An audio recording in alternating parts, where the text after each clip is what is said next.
whiskey thing goes to shit, which it will go to shit. We've got a future in pickle.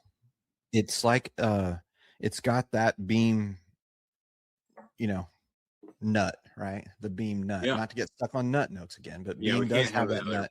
It's like like when you go to the mall or somewhere and they've got those roasted cinnamon nuts and you can smell. It's kind of the vibe I'm getting off of this thing. Yeah, this is Fat Kid whiskey, baby. This is a butterscotch bomb. Oh, whoa. Wow. Oh, man. That's got like a cigar blend note nose. 129. 0 ethanol on it, but there is no ethanol on this whatsoever. Like even if when I stick my nose all the way in the glass, like it's nothing. So I think this is whiskey of the year contender material right now, right? Yeah, dude, that is from what I've tasted so far this year. Yeah, I would say that is way up there, if not probably the best thing I've tasted so far this year. I'll say that. Do you know the candy, like the strawberry candies that are wrapped in the strawberry wrapper? That's like a hard candy. Yes, and it has that gooey center. Yes, yeah. That on this last night. Once that hits, there could possibly be a revolution in the whiskey industry. Absolutely. Mac. Barrel house. Trunk whiskey before you have whiskey. Is that okay? That's what you get trunk with. Barrels. Yeah. This is everything I love because on the nose, you've got that light fruit sweetness, and there's a little toastiness in here. Yeah. There's stuff floating in my whiskey. That's why I say game on. That's when the hat goes backwards, right? When there's stuff floating in whiskey, the hat goes backwards. You go, you're getting business.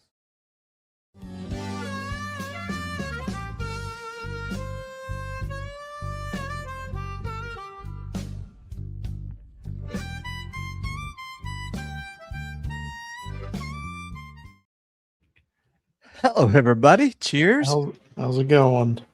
Look at this. Look at this guy over here, man. I have upgraded tonight, folks. Like, this is a big upgrade. Like, both in whiskey knowledge, good looks, and probably there's not a better person on the planet to be doing a good time show with me. So thank you, Tim, for. Oh, I'm happy to be here.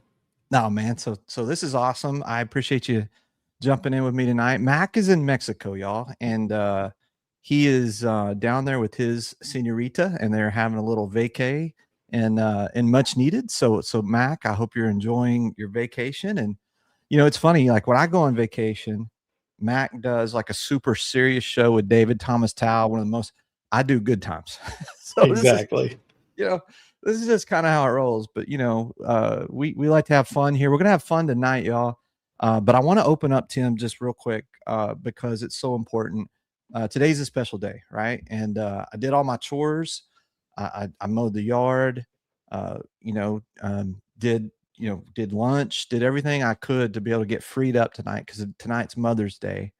And the mother in our life, my wife, she is affectionately known as Mama Hack to a lot of us, and she has driven a lot of us around in times of need. Absolutely. She has cleaned up after us. She has been the best whiskey mom I think our little group could ever have. And I just want to let her know how much I love her and thank her for supporting this crazy whiskey hobby I'm in. And to all the other moms, cheers. I think your mom's here tonight, Tim.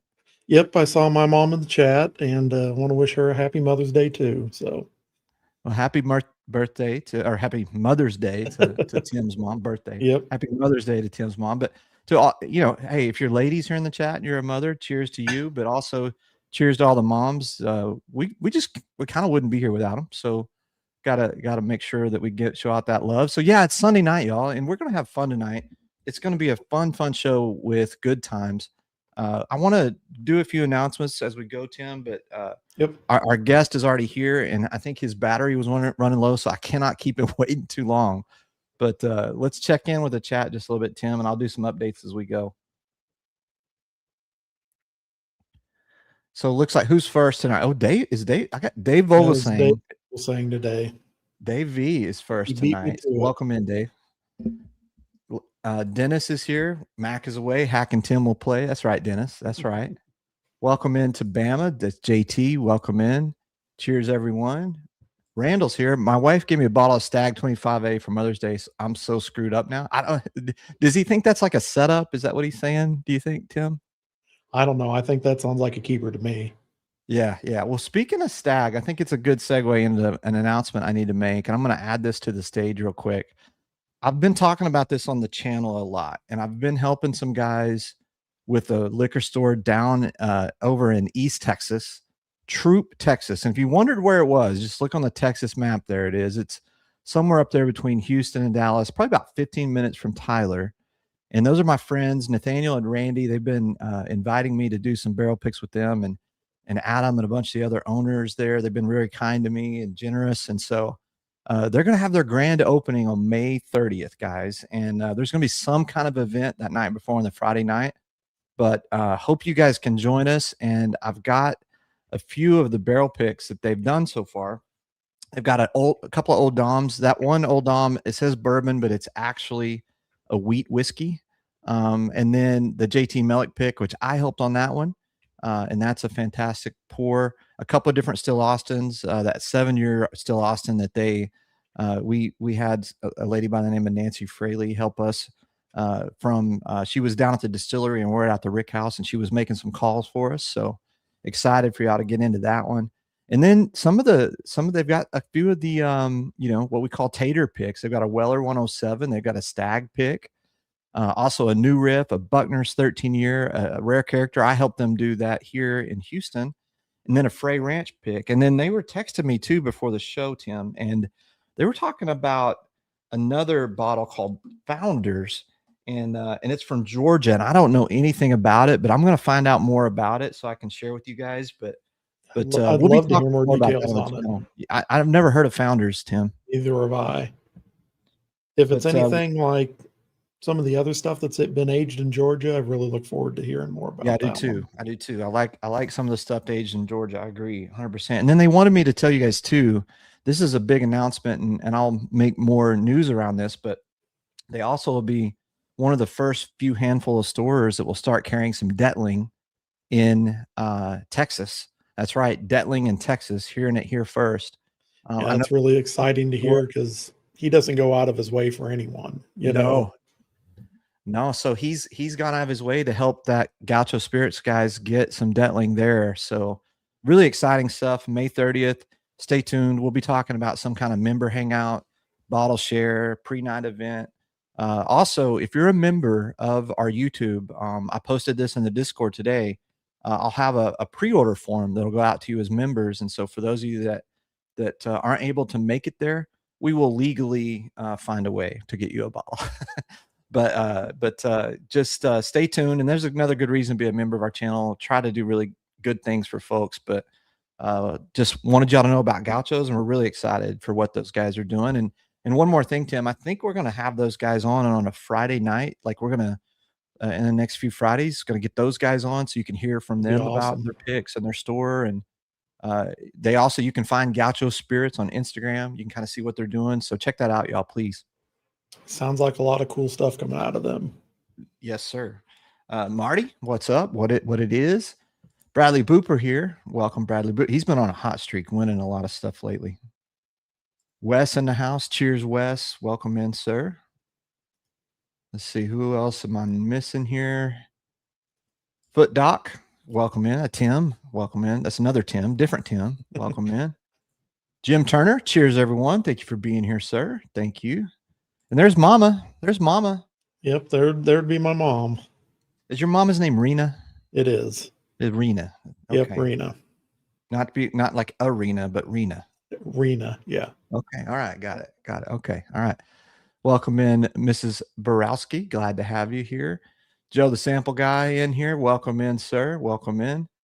Bourbon Lover, he's in here. A little old-fashioned.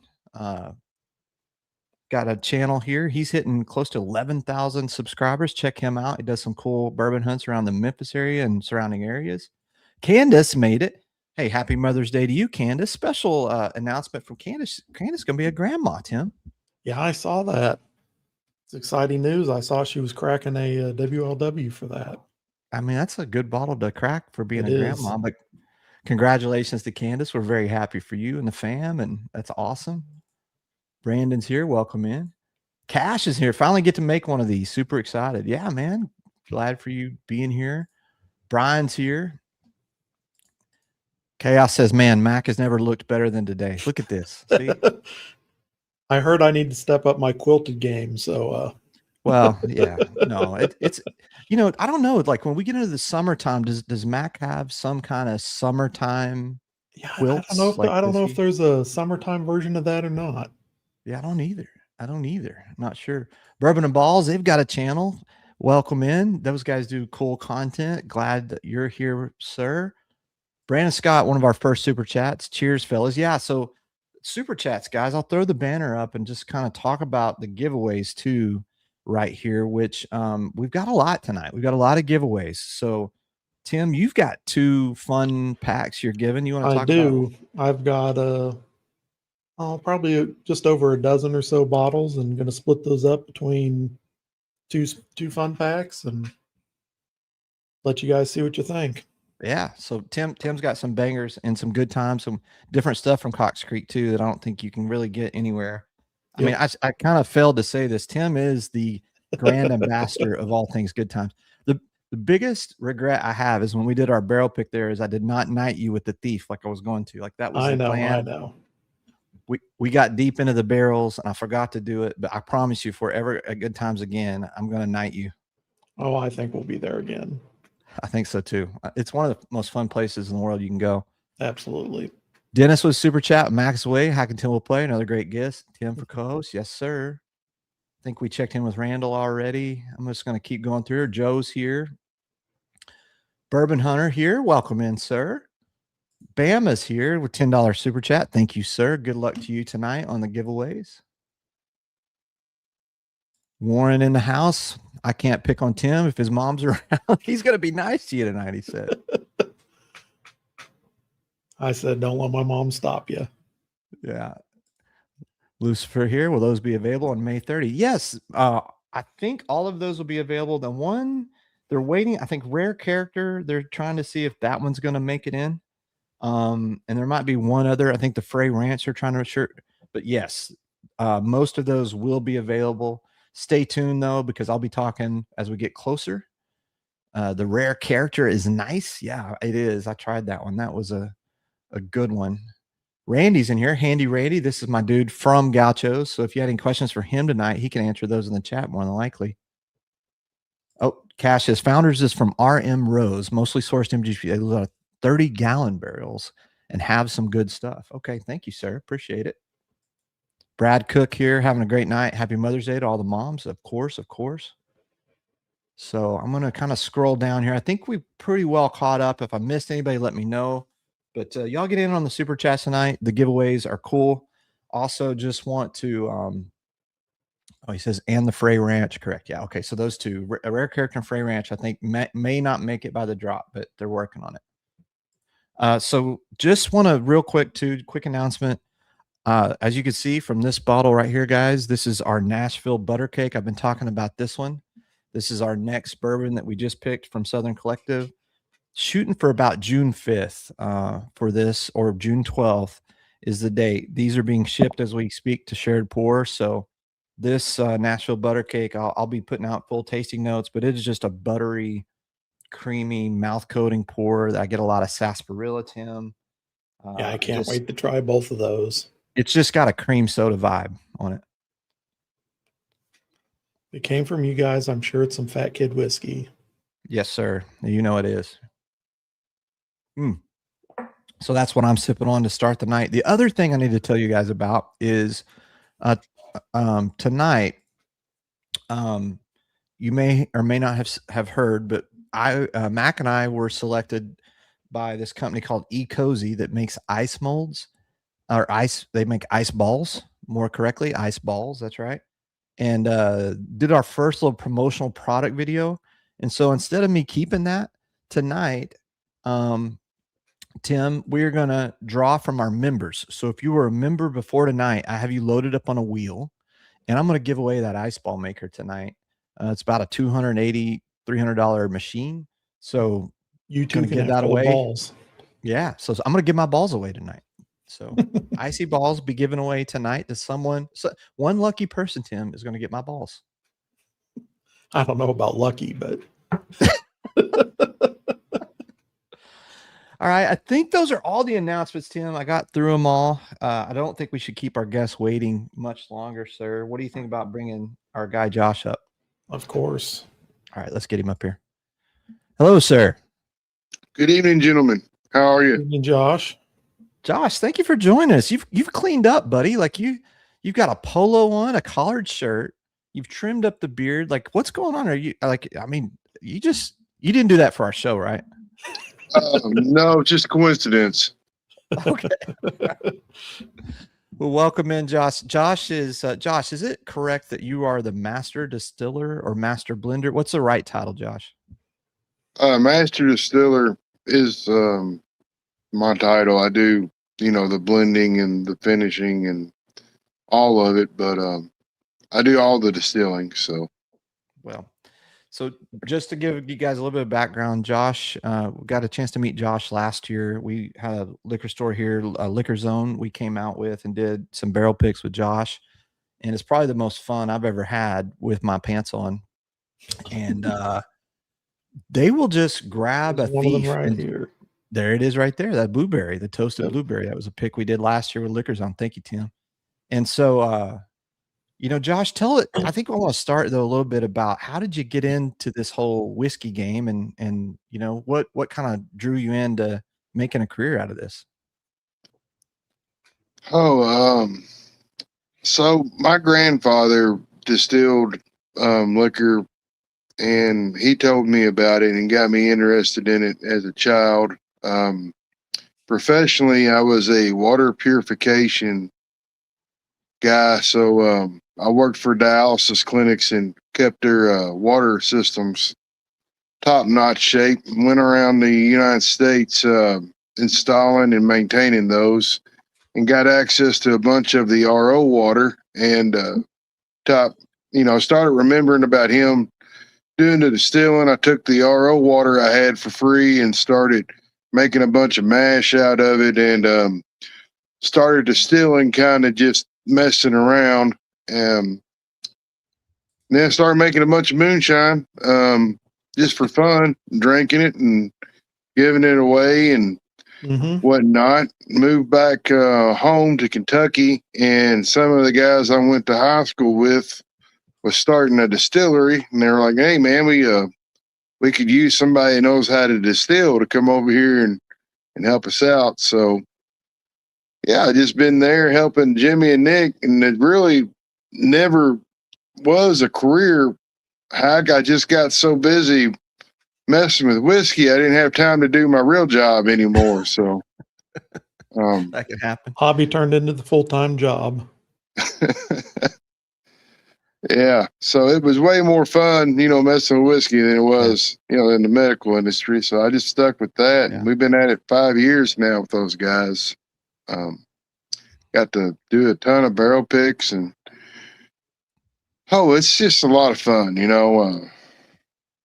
what we do.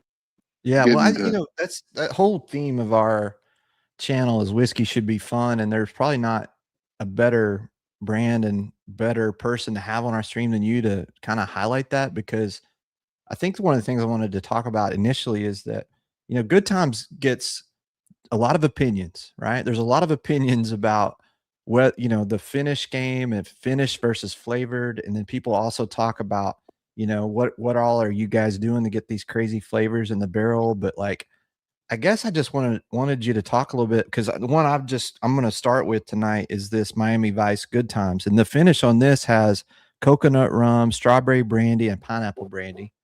And that was through the Bruzel group, what this one was. And I got this one last year, and I really enjoy this one. But I just wanted you to kind of talk about like what goes into, the thought process, and how do you approach some of these finishes, Josh? Well, that's a big question. So there's several ways a finish gets made. Either a customer requests it, like, Bruzel, or we decide to make it on a whim. Like this guy right here. It's basically the two ways. So, like TJ, when we do those live streams, if any of you guys have been a part of it, that bottle he just held up, chocolate mint, that's a direct part of us talking to the audience and me going, well, guys, if you wanted me to do something for you, what would you want me to do? And they had talked about a different Girl Scout cookie that I had done, a Samoa version. Oh, that's what I'm going to crack tonight. Yep. And they said, well, you know, we would rather have a chocolate mint. Could you do that? And I said, absolutely, I could do that. And they said, well, do one for us. I said, okay. So, you know, volunteering's the easy part. And then I had to really put my head together and it's like, well, how are we going to do it? So that mint, it was important to me for the mint flavor in this to be natural, right? I didn't want to try to do any kind of artificial mint flavoring because I wasn't trying to make any type of a peppermint schnapps deal. So where do you get a natural mint flavor at? You find those a lot in the 95.5 Rise. So we went out there and sampled through one, found one with a strong mint profile. Then we put it into a chocolate barrel. And it was really that easy. You know, for us, that's a home run. When I just got to finish it one time and it's done, that's easy. Like the Miami Vice you just picked up, that's 3 barrels in that to make that one. But anyway, so the Miami Vice is a good example of the other one. We all went on vacation. Typically, the distillery more or less gets real slow after Christmas up until, you know, the beginning of February. So there's like a month and a half low, and we all usually take vacations. And we all came back, and that was Jimmy's. He was in Miami, and he was drinking Miami Vices, and he was like, you know what, we should do a Miami Vice finish. Yeah. So that's how that one came out. Yeah, wherever I did I did the Sweet Kitty that year. It's also been popular. Oh yeah, I think Tim has that one. Talk about the Sweet Kitty a little bit. What are the finishes on that, and what was the thought behind that one? So I was just making a bunch of drinks that I'd seen on Facebook, and the drink that was on Facebook was it wasn't called Kitty. It was called Sweet something else. And, I tried to bait you there, but yeah, it used the coconut rum, and then it used like a raspberry puckers, I think, a raspberry liqueur or something. And I was like, well, how could I mainly wanted to make it for the name, right? And make the cute little label and put the cute little cats on it and just kind of have fun with it that way. And I never really expected to sell more than the first barrel, to be honest with you. But hell, we made it, and it's been really crazy. And the really shocking thing is women love it. We probably sell as much of it to women as we do anything, and they love the label. They like the color and the little cats on it and everything. So, you know, it's been a huge hit with the ladies. Well, I think one of the things is that you make it sound really simple, and I know that there's a lot more to it, right? So kind of the first one that I ever tasted was one of the Neapolitans. It amazes me every time I taste one of those that, you know, the 3 flavors don't get muddied together. You distinctly get the vanilla, the chocolate, and the strawberry. Or the one I've got open now is a raspberry instead of strawberry. But, you know, it amazes me that you distinctly get those 3 flavors. Yeah, that's a good one. So that's really one of the first crazy ones we made when we started into the finishing game pretty heavy. They was calling us the Baskin Robbins of bourbon and kind of making fun of us. And that was Nick's deal. He was like, well, if they're going to make fun of us, I'm just going to lean into it. And he made the Neapolitan in response. Yes. So like I always tell people, you know, there's a million different things you can do in the whiskey verse. You know, you've got your traditional bourbons, you've got your craft.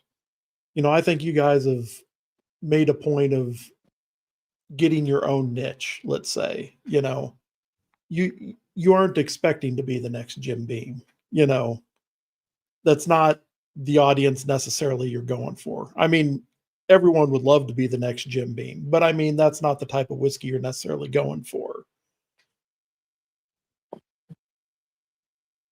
You know, there's a whole conversation. Y'all was kind of starting on it earlier, finishing versus flavoring and all of this stuff. A lot of people do have an opinion that finished whiskey is really bad whiskey that you're trying to do something to.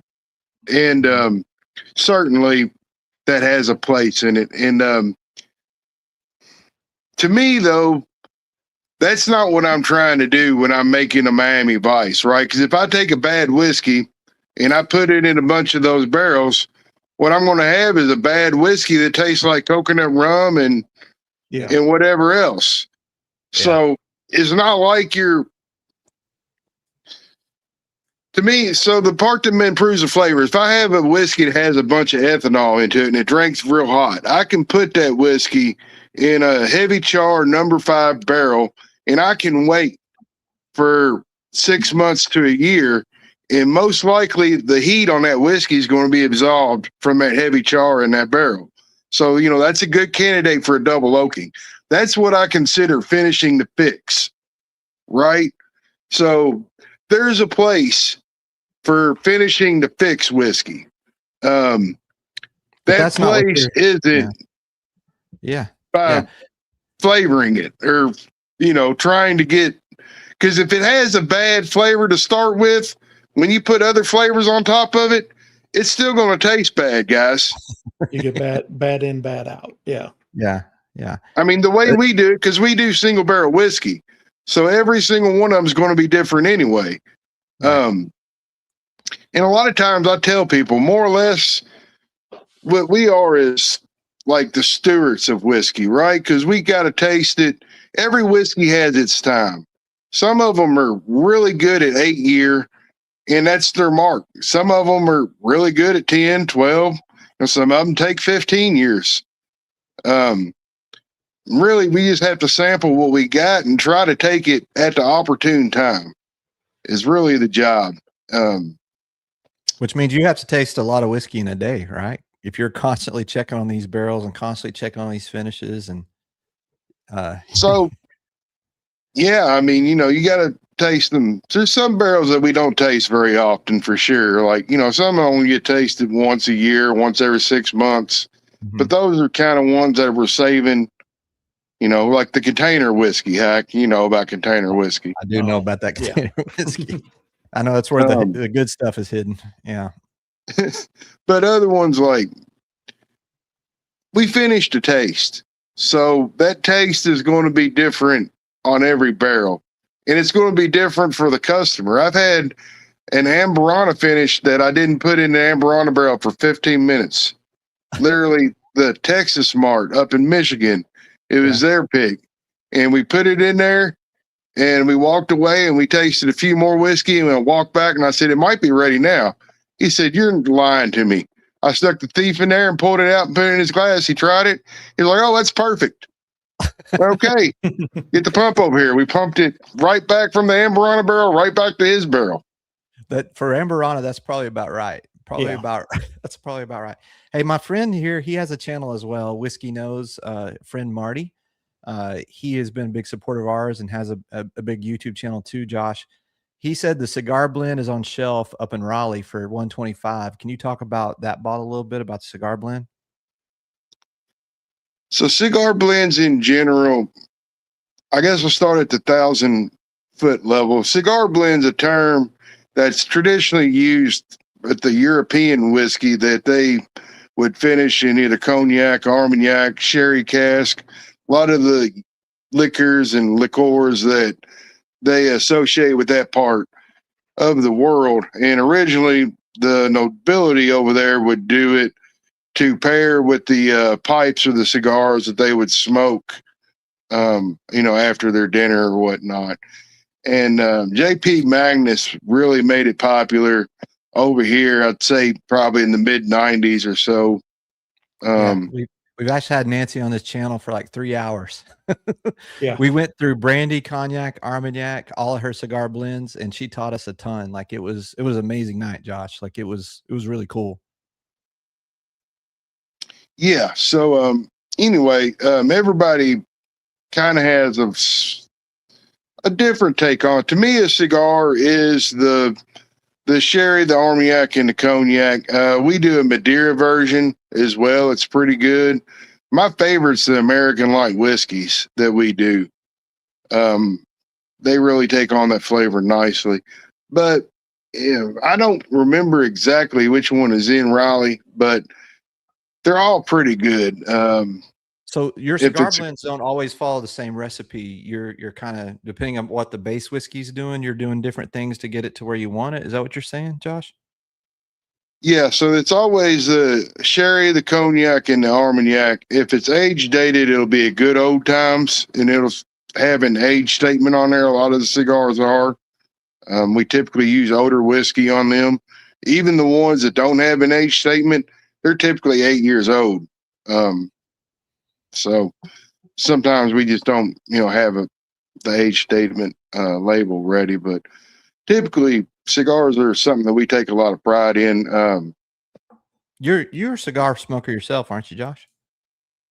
I do. I like Cohibas a lot.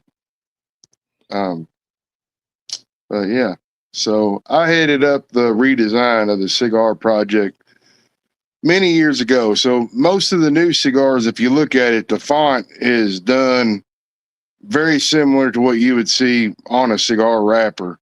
I think you got one of the older ones there, but I tried to make it more along the lines of what you would see in the cigar industry, just to make it more fun and appealing to this, cigar smokers. So we like to kind of get into some of the nerdier stuff too, Josh. And one of the things I wanted to talk about is like a wet versus a dry barrel. Like that's something people talk about is like how much, because like the one I'm having right now is I just cracked this. I'm not allowed to put it on the label, but I can call it a Samoa. But it's a caramel chocolate coconut, and it's finished with caramel chocolate and coconut rum cask. Can you talk a little bit about like how do you determine when you're getting these, coconut rum casks, you're getting these chocolate casks? I know you've told me before, and we'll get into that a little bit about where you get your chocolate from, because that's kind of a cool story. But like, how do you determine like how much is left in that barrel and whether that barrel's still wet or dry? And like, what does that mean for like the whiskey nerd? So wet or dry depends on how much liquor is left in the barrel when you get it. And fresh dump's also a popular term, how long it's been since the barrel's been turned around and dumped. Looks like TJ's yeah, he just hopped in here. Yeah, he did. He heard us talking about his Miami Vice. So welcome in, TJ. Thank you for joining us, sir. Cheers, guys. So turkey here.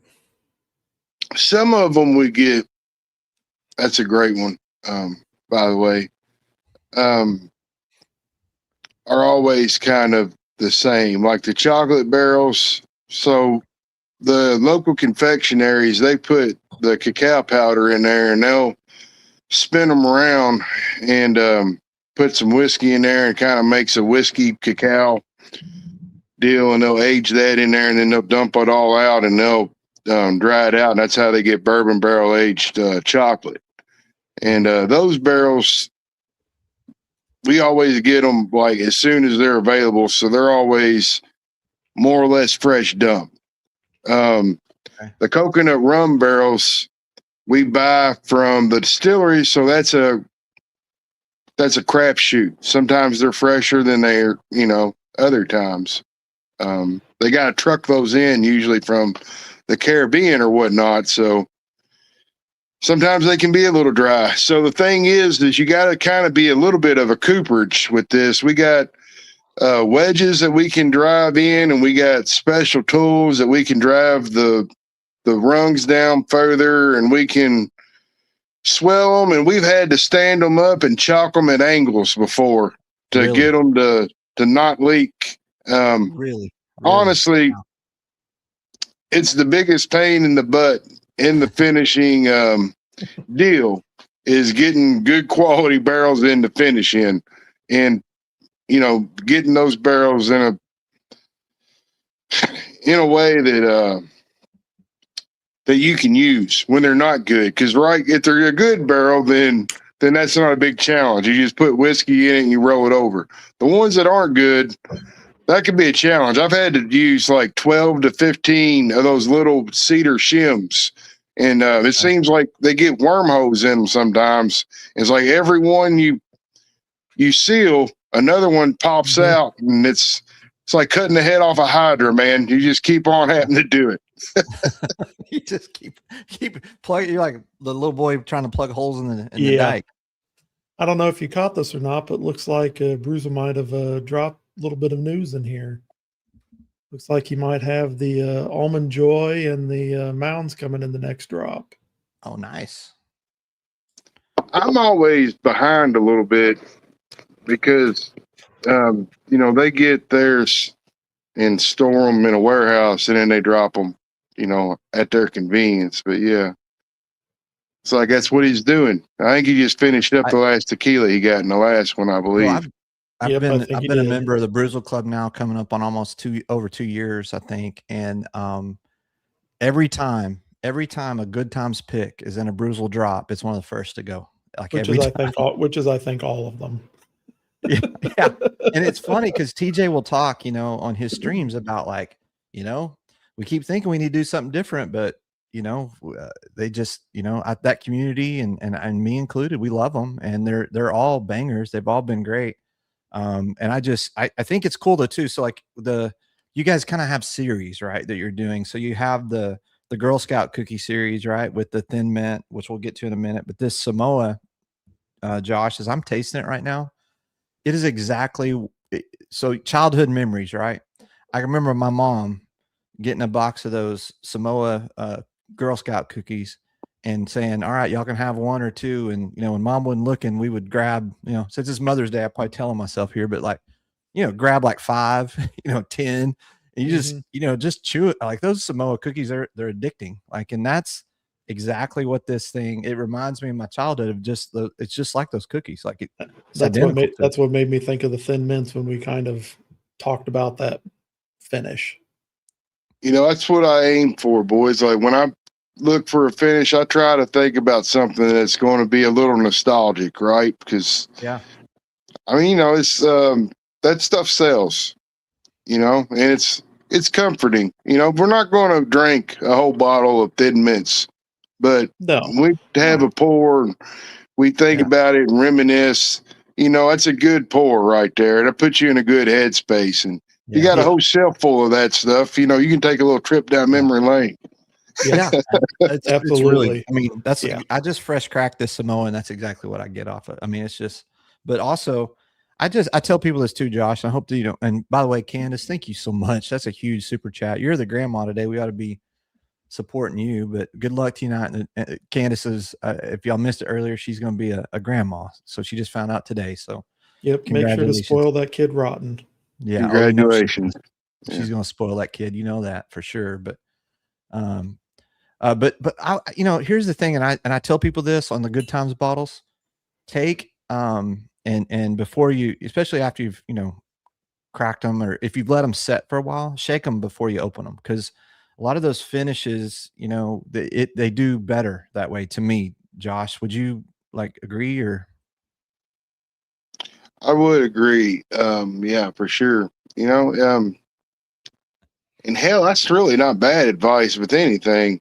So in a barrel, before we thief anything out of it, we always shake it, because what they call flavor pockets happens. Like the whiskey will settle in layers, and it can taste different from one layer to the next. Believe it or not, I believe, most people's probably like, that's crazy, but I don't know that happens in bottles. But what the hell? Just pick it up and shake it. It probably will taste better. I would think it does. Especially if it's something like a honey finish, because some of that honey's going to settle, obviously. Yeah. If it's heavier honey, for sure. But And in the other ones too. I mean, it's not bad practice. You need to wet that cork every once in a while anyway. Tim, I think you had a Josh question. I'm probably hogging all the questions. I tend to do that. Mac gets on to me, so I don't want to hog the guest here. Talk a little, or I guess here's one from Coach. What is kind of moving on from the good time stuff to some of the other labels? What is the big difference between the old Ricks and the old Zacks? Old Rick and old Zacks. Yep. So Old Rick is kind of our catch-all label. It can be an Alberta whiskey. It can be a American light whiskey. It can be MGP. It can be a blend. Old Zack is strictly something that's distilled in Kentucky. So Old Zack is kind of our premier label, but it's also when we source barrels from legacy distilleries. So we have got some Heaven Hill juice in now. We got some Wild Turkey juice, some Barton juice. We got some Beam juice still. So all of that stuff will be under the Old Zack label. I think one of the turkey ones is the one we'll probably get into a little bit later. Yeah, so he might have it sitting right there. I do. I'm so ready to get to that one because this one is my favorite thing you guys have done. Can we go ahead and get to it? Like, is that all right? Yeah. So this is really honestly my favorite thing that I've had from you guys, and it's also my favorite tater sticker of all time. Yeah. Whoever thought of that is tremendous. But I know you've mentioned before that you've got a hold of some turkey barrels. But do you mind talking about this one specifically, Josh, and what was special about this to you when you did your tasting notes on this old Zack? Absolutely. So we got 35 or 40 of those wild turkey barrels in, and I tasted through them. That was my favorite because to me it was quintessential Austin Nichols. I'm a big fan of the older turkeys, the early 90s, the late 80s stuff. And with that, you generally get like a really delicate chocolate finish and just a deep caramel and a slight oak on those that you don't really get on the new turkey. I haven't had that chocolate finish on any of the new stuff in such a long time. And that was the only one of those barrels that had that for me. And I loved it. So I earmarked it to the side. Then I did a group tasting, and it was like a 20-person group. And they come through and everybody loved that barrel. They were like, hell yeah, this is the one right here. And I was like, wow, it wasn't just me. Everybody loved it. So I got to say, that one's been really popular. And the tater stickers, my buddy Gerard in the group, he hit me up and he's like, you need a sticker for that. And I was like, yeah, man, I do. And I have zero ideas. I was like, on this one, I usually give him some direction, but on this one, I was like, I have no idea, man. I was like, just do what you can. And it was like 5 minutes later, he sent me that, and I was like, yeah, I love it. That's cool. Josh, keep giving that man creative license. Just keep giving him because that's. Yeah, I love the kind of chocolate. Go ahead. The notes I kind of get on this, I kind of get the chocolate. I know it's not chocolate finished, but I get some of the chocolate notes. I get some of that, I always describe it as like a sour cherry note that I get on a lot of turkey stuff. And I don't mean like sour in a bad way by any means, but I kind of get both of those. And it's something that I don't ever get on. The chocolate note in particular is one I don't get on turkey typically. To me, it was just quintessential Austin Nichols, man. Of course, most of that stuff we got is like 86 proof, and I think is what they did. Maybe I know they did 101 back then, but I think the step down version was 86 proof. But anyway, that old turkey was just so good, and that to me really tastes like one of those dusty Austin Nichols bottles, only at cast strength, which hell, that's the way I like my whiskey. Well, and that's you just exactly what I was going to mention, because I probably didn't set this up very good because I was just too excited to pour it. But this old Zach, it's a wild turkey at cask, which is 122 proof, and it's what I think it's 8 years is what it says. Yeah, 8 years. And so I compared this the other night because I've got I just think for me and what I like in whiskey, this is a pick. This is the long way home. This is the best Russell's Reserve pick I've ever had, and it came through Rare Bird 101's group. I'm a member of his group too, and I get very similar vibes on these because it's an 8-year Russell's pick. But also, the thing about Rare Bird, he's written a book on wild turkey, like literally, right? So like, I'm pretty sure when he goes and does a pick at Wild Turkey, they roll out some pretty good barrels for that man, because everything that I've had through his pick group is amazing. But also, the comparison when you kick this up at cask, like this is the most shocking thing about this bottle is like you just can't get a cask strength Wild Turkey product unless you just can't. It doesn't exist because everything else is kind of batched, or so. There's a uniqueness on this in terms of that piece being at that, but also there's an intensity in the finish on this that you don't get here, but it's a great pour, and I got to tell you, you guys picked a killer on this one, absolutely. Yeah. We've got a question in the chat. If you could pick one of the Cox Creek offerings, what would it be?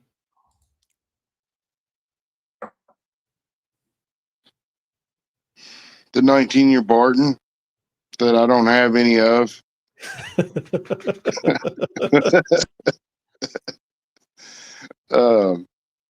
It's delicious. If it's $500 bottle, but if you ever get into the distillery, you can try a pour. We don't have very many barrels of it left, and they've gotten smart. They're starting to stack other barrels on top of them where I got to get on the forklift and move stuff around to get to them. So they're doing a better job of protecting them. Yep.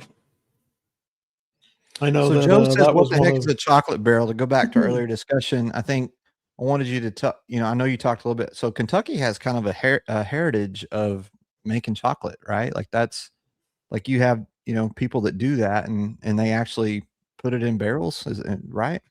I mean, what we really have is a huge bourbon industry, and they're looking to jump on it from every faucet. So they age everything in a bourbon barrel out here. I've seen hot sauce, coffee, soy sauce, teriyaki sauce. I mean, if it's a sauce, a barbecue sauce, ketchup, if they can pour it in a bourbon barrel, somebody in this state probably does. And that's really one of the things is I've never asked them if I could say their names, but one of the confectionaries that's pretty well known downtown, they're the ones that we really we trade them the barrels, right? And they put the cacao in there. So before you put sugar in chocolate, they call it cacao, and the pure powder is ground up, and they slide that powder into the barrel. And I don't know how much because I never seen them do it, but I'd say it's a fairly good amount. And then they take their whiskey and they put it in there, and they'll spin that barrel around, and they'll let it sit for about a week, and then they'll pour everything out, and the chocolate comes out with the whiskey when they dump it, and they'll dry the cacao out, and they'll make bourbon barrel aged chocolate out of it, and we'll come get it. So we're not doing it. We don't actually make any finishing barrels without regards to probably one. We do make the Grand Marnier barrels because we can't buy them. Gotcha. Well, and I think just leads into the finishing piece, and this is Mac is asking this question from Mexico, so he may be deep in the tequila, but here's the thing. There's been people that have been critical of Good Times for all the crazy finishes and all this, but it's interesting to me. You've got a couple of major distillers now. Bardstown just released a TTB label for a pineapple finish, and then you've got the pineapple rum finish. Yep. And you've got the Bookers, which came out with like the I think the apple cinnamon type thing, and it just drove people crazy online. But here you are like doing all these amazing finishes, and these guys are now doing some of it. I mean, how do you like what's how do you feel about that? How do you feel about some of these big labels now doing finishes too? I mean, I'm kind of happy because it validates, what we've been doing for years, and to an extent, right? Because a lot of people, oh, well, a real distillery wouldn't do that, or da da da da. Well, look, a lot of them are. A lot of them are turning to finishes. Yep. Yeah. So maybe it wasn't that bad of an idea, Yeah. I know you got some from Sagamore. You've got some from Traverse City that's doing a cherry one. You've got some, brands that people have heard of that are doing them. It's just for whatever reason people don't crap on those. But to be honest, we've been doing a lot more of the milder stuff. So old Rick has blown up, and old Rick is mildly finished. So it's finishing like a stag barrel, or it's toasted, or double oaked. Right. It's not any of the crazy good time stuff. Right. The old Zach's been going strong. So we've been doing a lot of that with, that brand. And the good times is still, doing its thing, but it's not where it was when we were taking orders for custom barrels, and we were, months out. I remember I had a queue one time, it was like 40 something barrels deep, and I literally, didn't know when I was going to get to project 22. I was telling people, I've got you on the list. As soon as I can clear these other ones, I will get you in. But the demand for the finished whiskey is plateaued. I wouldn't say it's peaked, but it's plateaued a little bit with the bourbon industry being where they are, and we've picked up with the other brands through the, so it's kind of everything's leveled out. We're still busy, but we're not as busy doing the crazy stuff as what we used to be.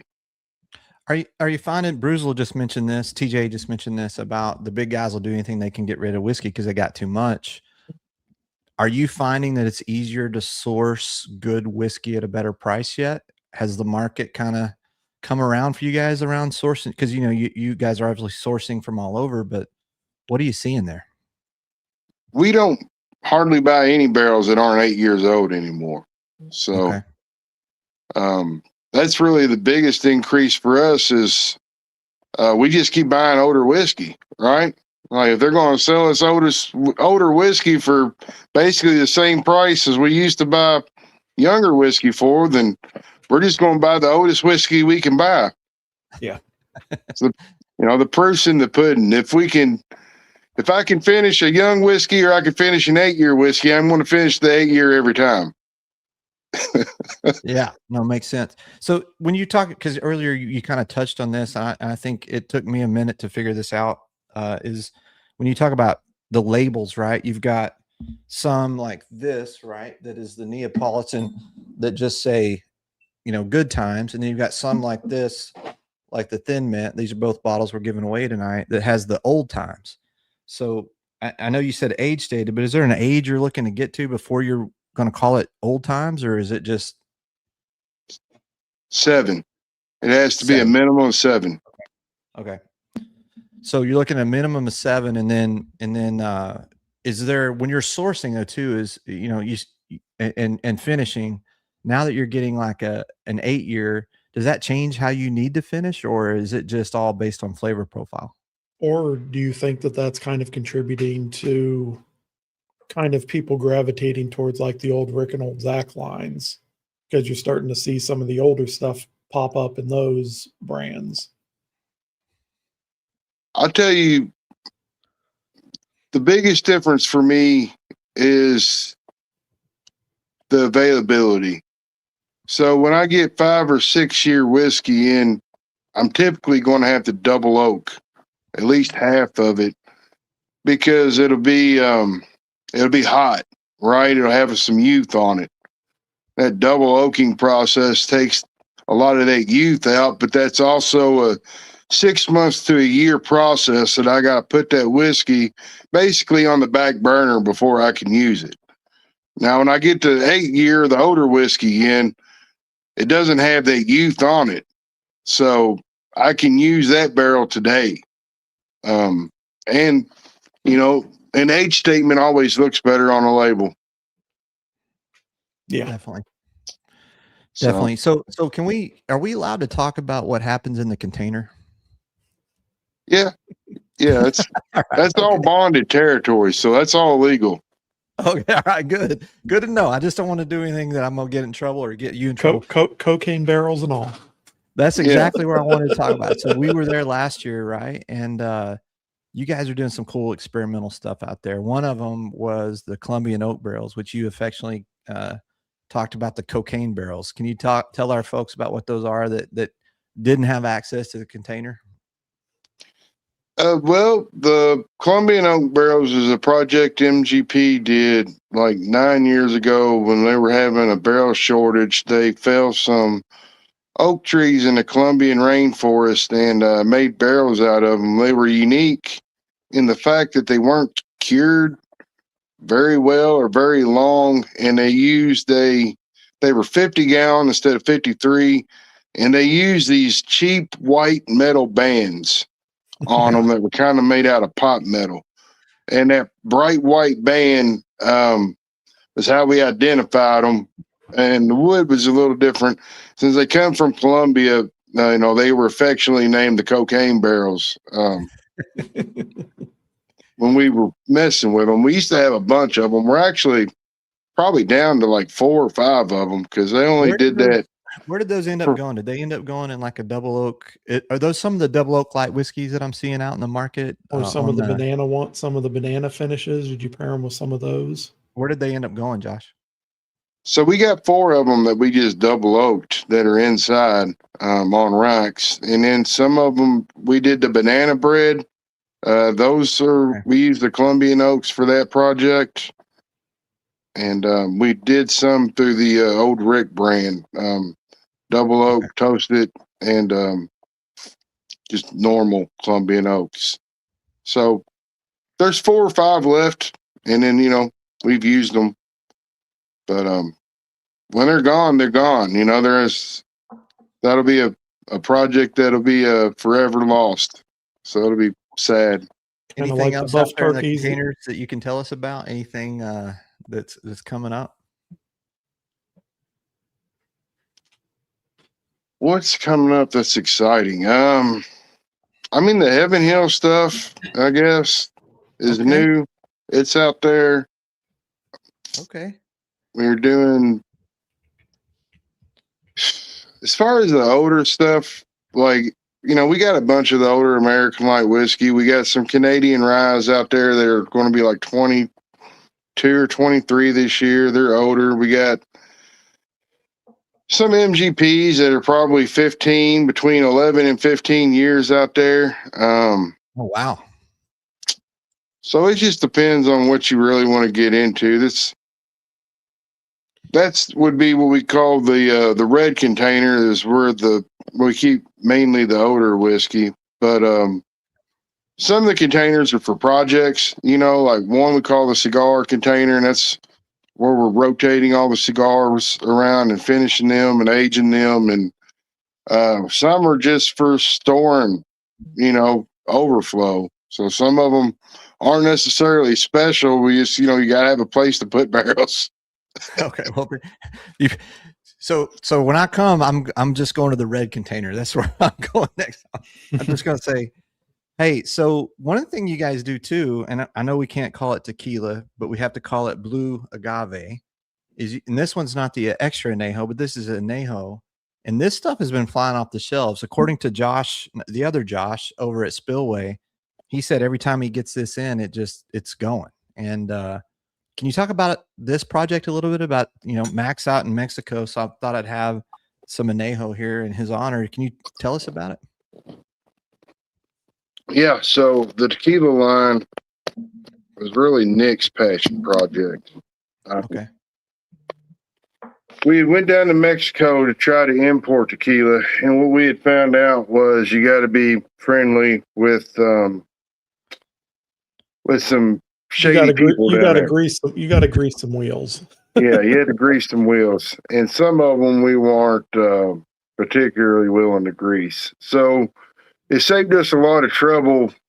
Another part of it too is quality control, right? So we can ask people to do something for us, but there's no guarantee they're going to do it. And those guys are kind of set in their ways.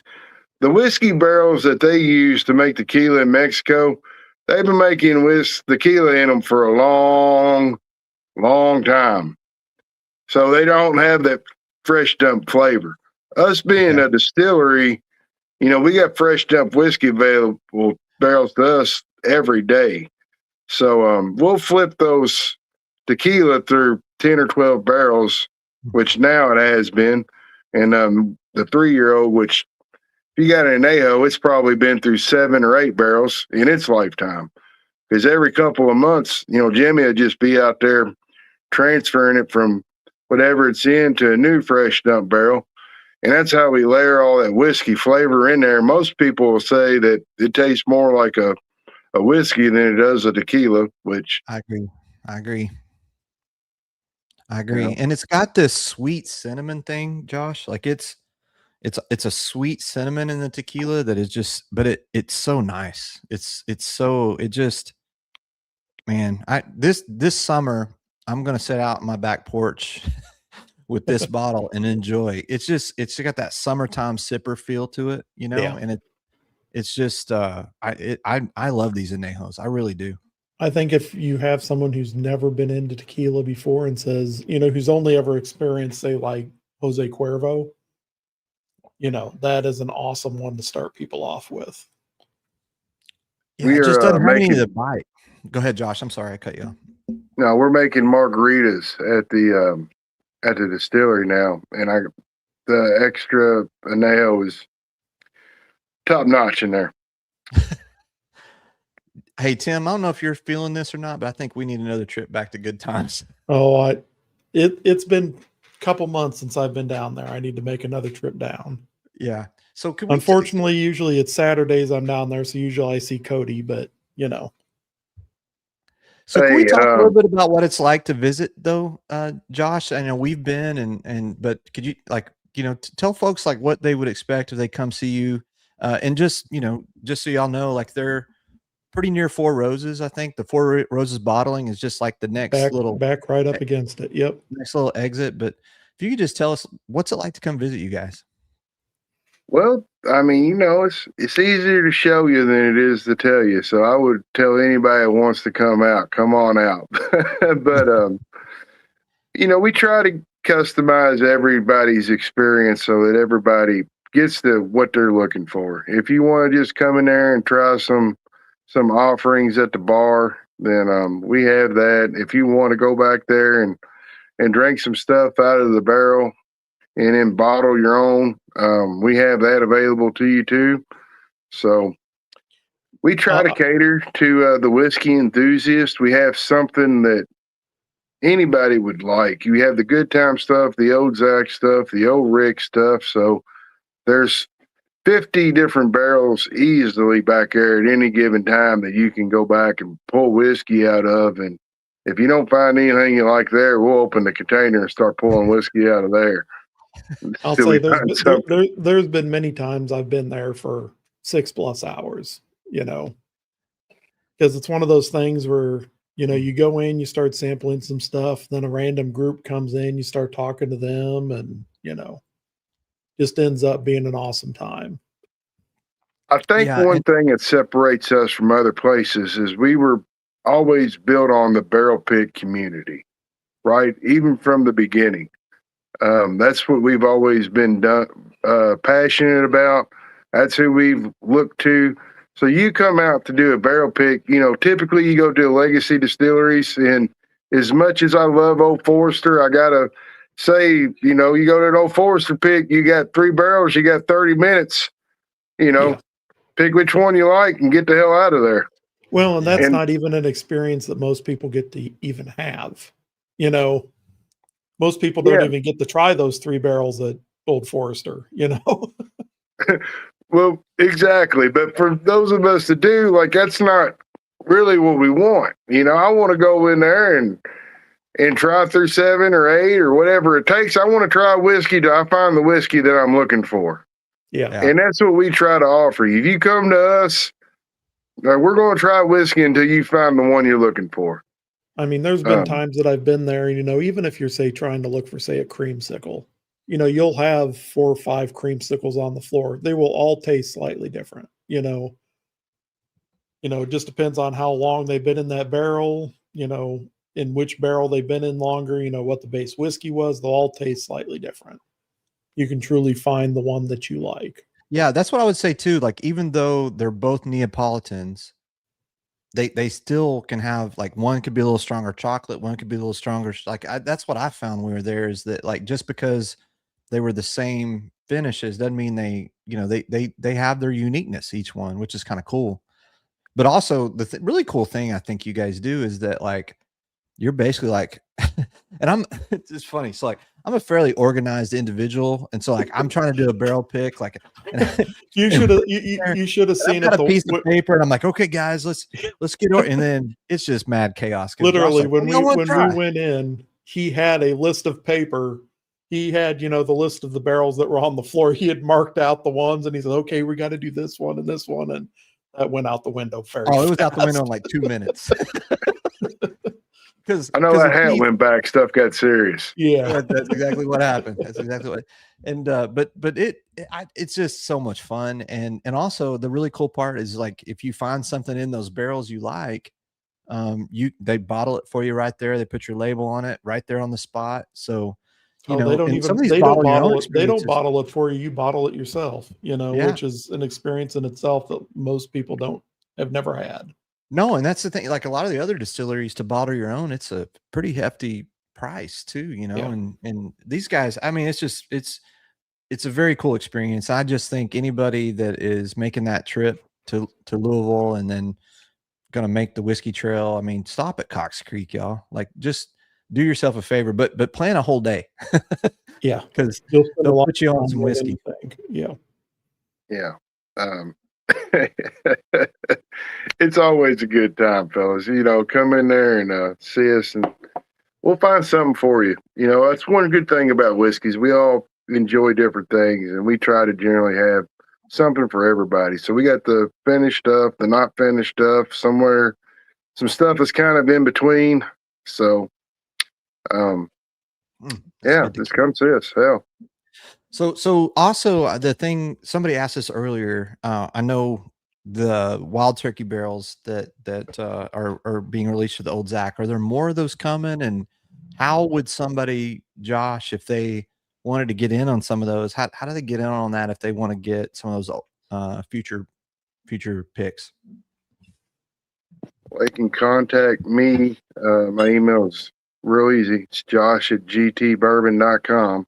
So we have, pick programs available. If you tell me where you're at, I can either hook you up with the store that's local to you that we do business with, and you can get a pick that way, or we have some spots in the gift shop where we can, offer picks through the gift shop.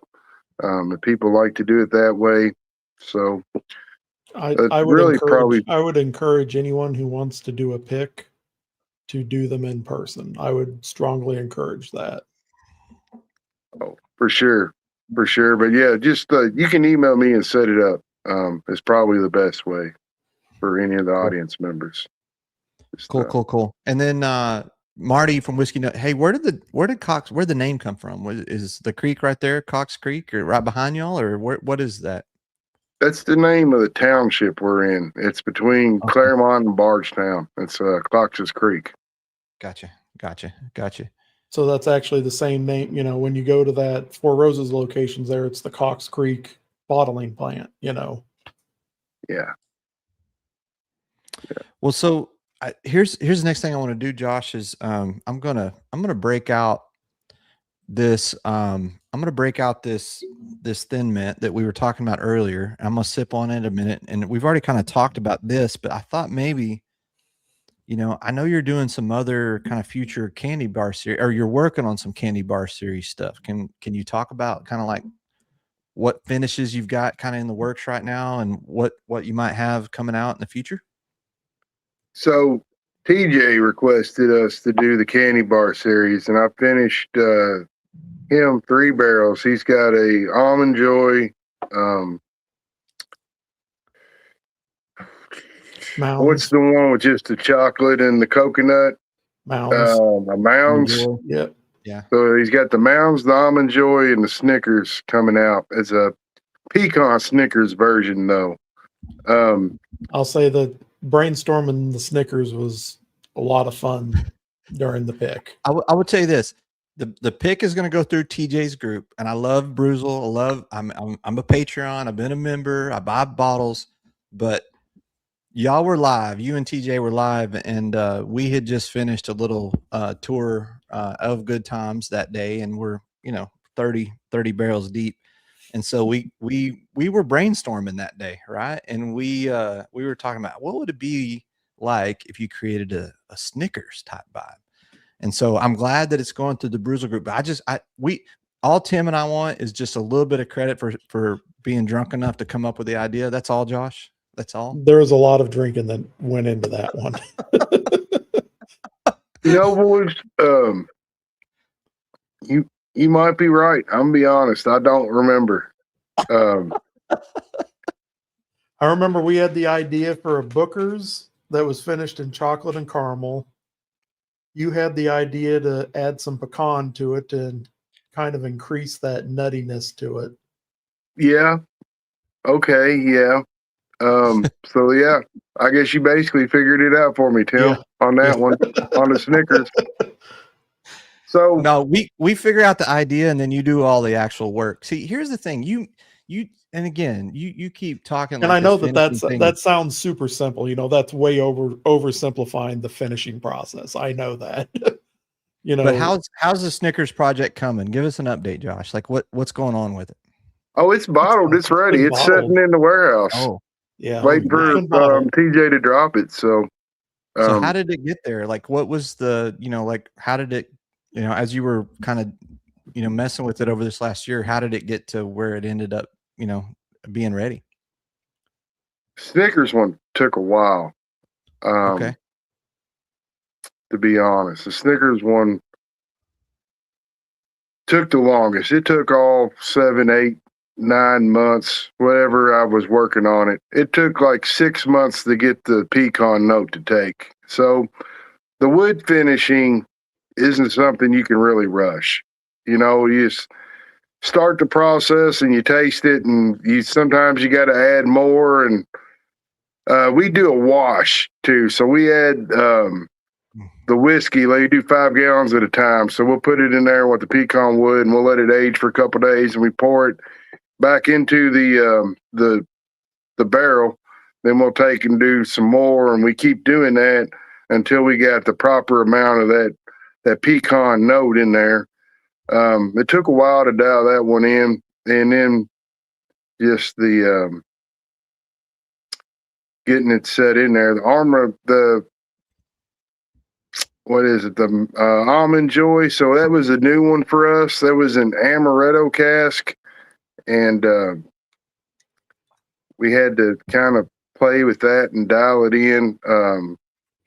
With these time things, that's really what makes a difference on your finishing is the amount of time. Like, every finish takes different. Like we was talking, Amarana can be, minutes or a day or, hours. On the other flip of the coin, a great finish takes 6 months to get it to settle in right. The one I remember that sat around forever was the Oh, it was a fig finish that you sent up to Alaska. Yeah. And that thing sat around forever. So everything we do is finished to taste. So a lot of times, if it don't taste right, we just don't let it go. Or That's right. on this one, I actually started a chocolate coconut, which you would think would be the easiest of all the coconut or all the candy bar series that we did, right? It's only double finish. Well, I got halfway through it and I told him, I was like, I just don't like this one. I don't like the way it's going. I was like, we're going to roll it to the back and we're going to finish. We're going to figure something else out for this one. And we rolled a completely different 8-year-old bourbon out and I started over. Oh, You wow. know, sometimes you got to do that one. The TJ's original chocolate coconut originally or ended up becoming a chocolate coconut and Burana. So it wound up being a Coco Loco. And the people that got it up in Michigan, they absolutely loved it. But I didn't like the way that the flavor notes was complimenting it. And I'm not going to give anything to Bruzel that I'm not going to stand behind 100%. And, that time it took me to roll that one to the back and bring a different forward and start over again. Sometimes you got to do that, guys. Sometimes you got to punt. Well, I respect that though. A lot of respect for that because, I think that Good Times needs that respect and that Josh is not going to put out bad whiskey. He's not. He's going to, and I love that about what you guys do because I'll be honest, like of all the Good Times expressions I've had, I think it's all about preference. Like there's certain things like if you're a chocolate guy, you're going to like, or if you're a mint guy, but I'll be honest, like when it comes to the finishes, there's no time that I've had one of your expressions where on the label it misled me, where I'm like, oh, like, I'm not going to talk bad about Peerless because I love a lot what they do, but there's been some of the distillery releases from them where they put a marketing label on it, and it's not it's bad whiskey. It's just not exactly how they marketed it. Yeah. How you market your whiskey is how it tastes. And I think that connection and that truth is something that's really, really cool to me that you guys do. But hey, Josh, we kept you a long time. Last thing we want to do, if you still can hang with us for a little bit longer, is you're doing a lot of your own stuff now. And I know there's something going on with this bottle right here, the Black Magic. But can we get into like some stuff you're doing on your own? Yeah. So yeah, Tim's got one. I got one. Let's get into it. So I can't do anything else with this name on this label because unbeknownst to me, Sazerac has apparently a shitty rum that they do called Black Magic, which I've never seen before, but when I get online, it's like $20 for a half gallon of it. So I'm just going to assume it's not very good, but maybe it's great. I don't know. I've never been actually to see it, been able to find it in store. But anyway, I got a nice little letter from them after I applied for the trademark on this and had a couple labels made that they didn't want me to use it anymore. So I'm not going to. Our new label is going to be Simply Elegant Spirits.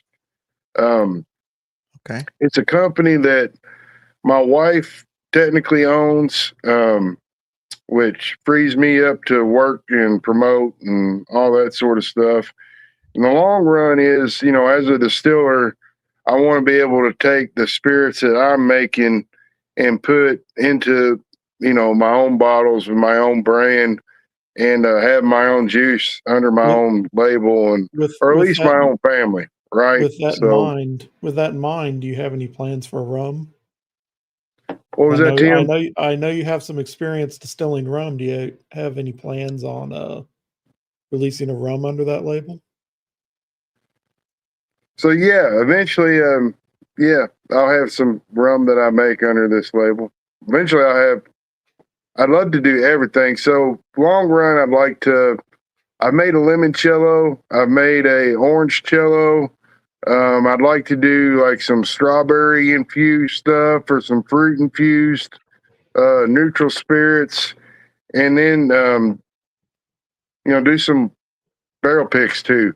So I'm starting out with the single barrel pick stuff just because that's what I know and that's the market, and it's allowed me to grab some great barrels and bring them to the group that I wouldn't normally be able to get because Jimmy and Nick, they don't like BBC, so they don't buy any. But okay, I do. So I've been sourcing it. All the stuff that whiskey wise have been going through my brand. I've been able to get through BBC. So, did you see Sweet Cindy's last message there, Hack? oh yeah, hey, we're very similar. You have a cease and desist. Nancy has a restraining order on me. Like Josh, we're like this. I get made fun of for my fandom of Nancy Fraley and all she does, and that's what they love to give me hell on that, Josh. So Josh, Elegance Spirits, that's the new name of the brand? Is that right? Simply Elegant Spirits. Simply so Elegant. I'll tell you, when I started trying to figure out the name, it's $1,000 a name, and for the lawyer to tell you whether or not you can use it. And I was 4 names in, and I was like, this one's got to work. So it's my wife's favorite design element. Like she's like, I like things to be simple and elegant. Like that's her little catchphrase. Okay. I'm like, you know what? Let's go with it. It's your damn company anyway. So does your wife have some favorite spirits that she would like to see come to the brand? Whether the whiskey or something else. She's a big tequila drinker, Tim. Okay. I'm making a tequila that is infused with lime. So when you drink it, it's got a lime taste to it already. Kind of like a margarita in a glass. Yeah. Esque type thing. Yeah. Yeah. So that's what I'm working on right now.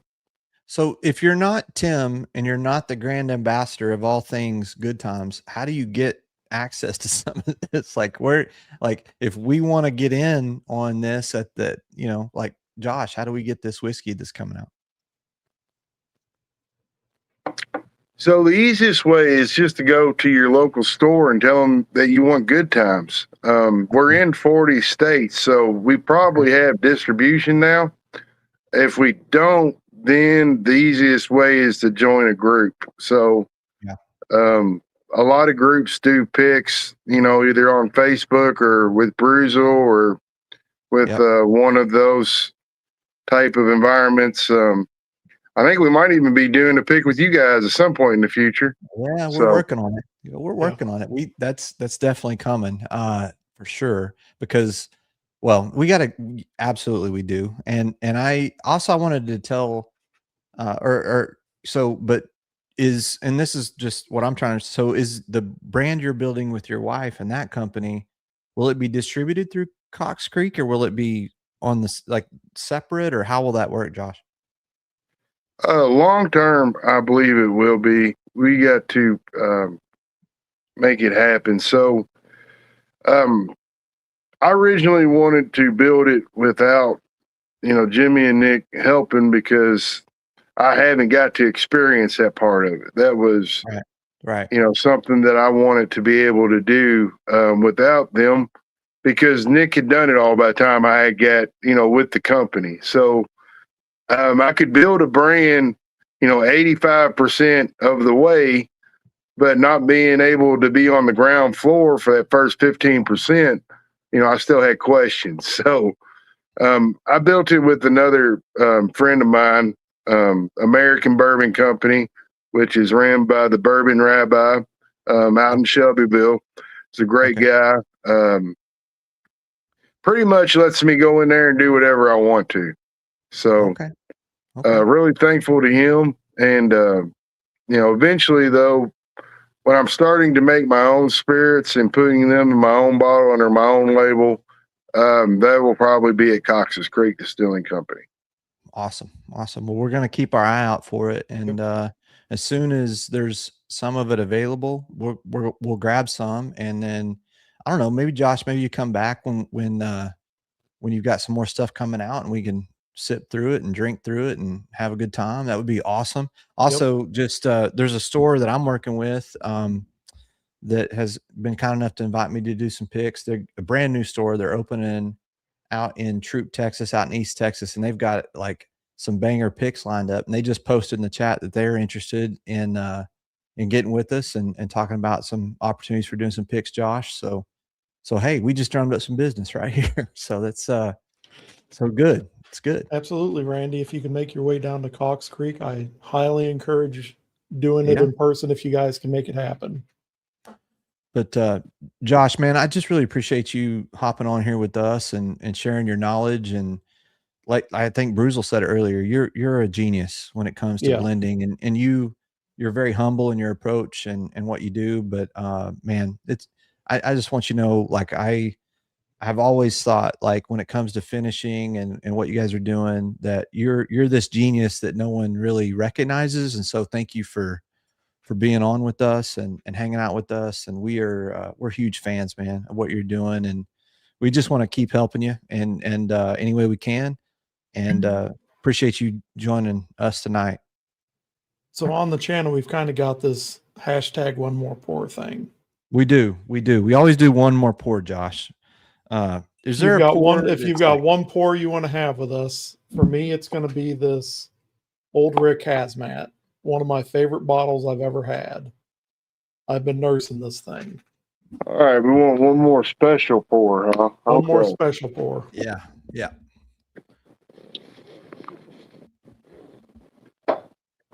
There might not be much more than a pour left, but you had the buff turkeys.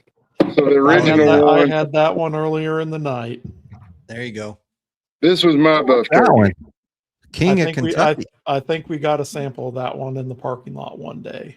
That sample, yeah. Yeah. So that was the one I did, boys. Tell us about that bottle, Josh. What we got? This is our one more pour. This is it. This is my favorite one. I scraped together every penny I had to buy that damn barrel. It was one of the most expensive barrels I've ever bought to date. I could have bought a decent used car for what I paid for that joker. But we went through there, and then I'm not going to act like I'm a barrel savant or something, boys, but on this particular occasion, I seen this barrel, and I was just infatuated with it. And the guy that was with us, he told us, he's like, you can taste anything you want. Well, I walked by this joker about 4 times and didn't say nothing. And about the 4th time I walked by it, I just put my hand on it and I waited. And I was like, I want to taste this one. And he went over there, give me a sample. To this day, some of the best whiskey I've ever had in my life. Oh, cheers. Cheers, Josh. Thank you.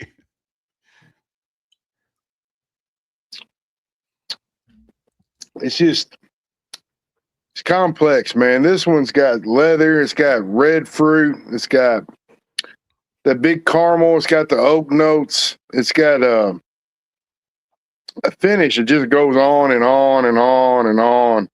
You know, these buff turkeys were so hit and miss. I don't know how many of them y'all got to try, but we got to go and actually pick them out. So we would taste through 20 or 30 barrels and buy 8 of them. We did that probably like 5 times. But all the buff turkeys, I could wear that for cologne. That one was your favorite. Yeah, this one was the one right here. This is as good as any King of Kentucky I've ever had. That's why it's got that sticker on it. I love it. I will tell you, Josh. Like when we started the channel, it was just about the time that the buff turkey thing was like becoming a thing.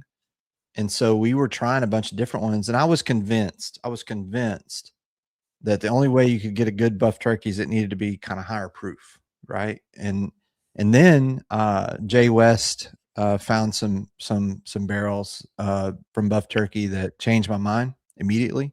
So those are some of my favorite pours, but I don't have that one. But I will tell you, there are some buff turkeys that are amazing, but not all of them. And so the fact you just said that is very validating to me. they were so hit or miss. But you also said you tried 30 barrels and bought like 5, right? And I think that's probably, if you translate that to the whiskey buyer, like there were so many people that, oh, it's buff turkey, let me go buy it. Like, it doesn't always mean it's going to hit. I'll guarantee that someone else bought those other 25 barrels and sold them. Oh yeah, yeah. Of course they did. Yeah. So those were some of the ones that weren't so great. Yeah. Unfortunately, in this industry, you got a lot of people who make money off FOMO and off of hype. And there was a lot of them around that buff turkey. If a whiskey's good, then it's good. I mean, but I don't know. I'm too old to get really hyped up too much about most of it. You've seen too much. Yeah. I mean, I'm going to go drink it out of the barrel most of the time anyway. So,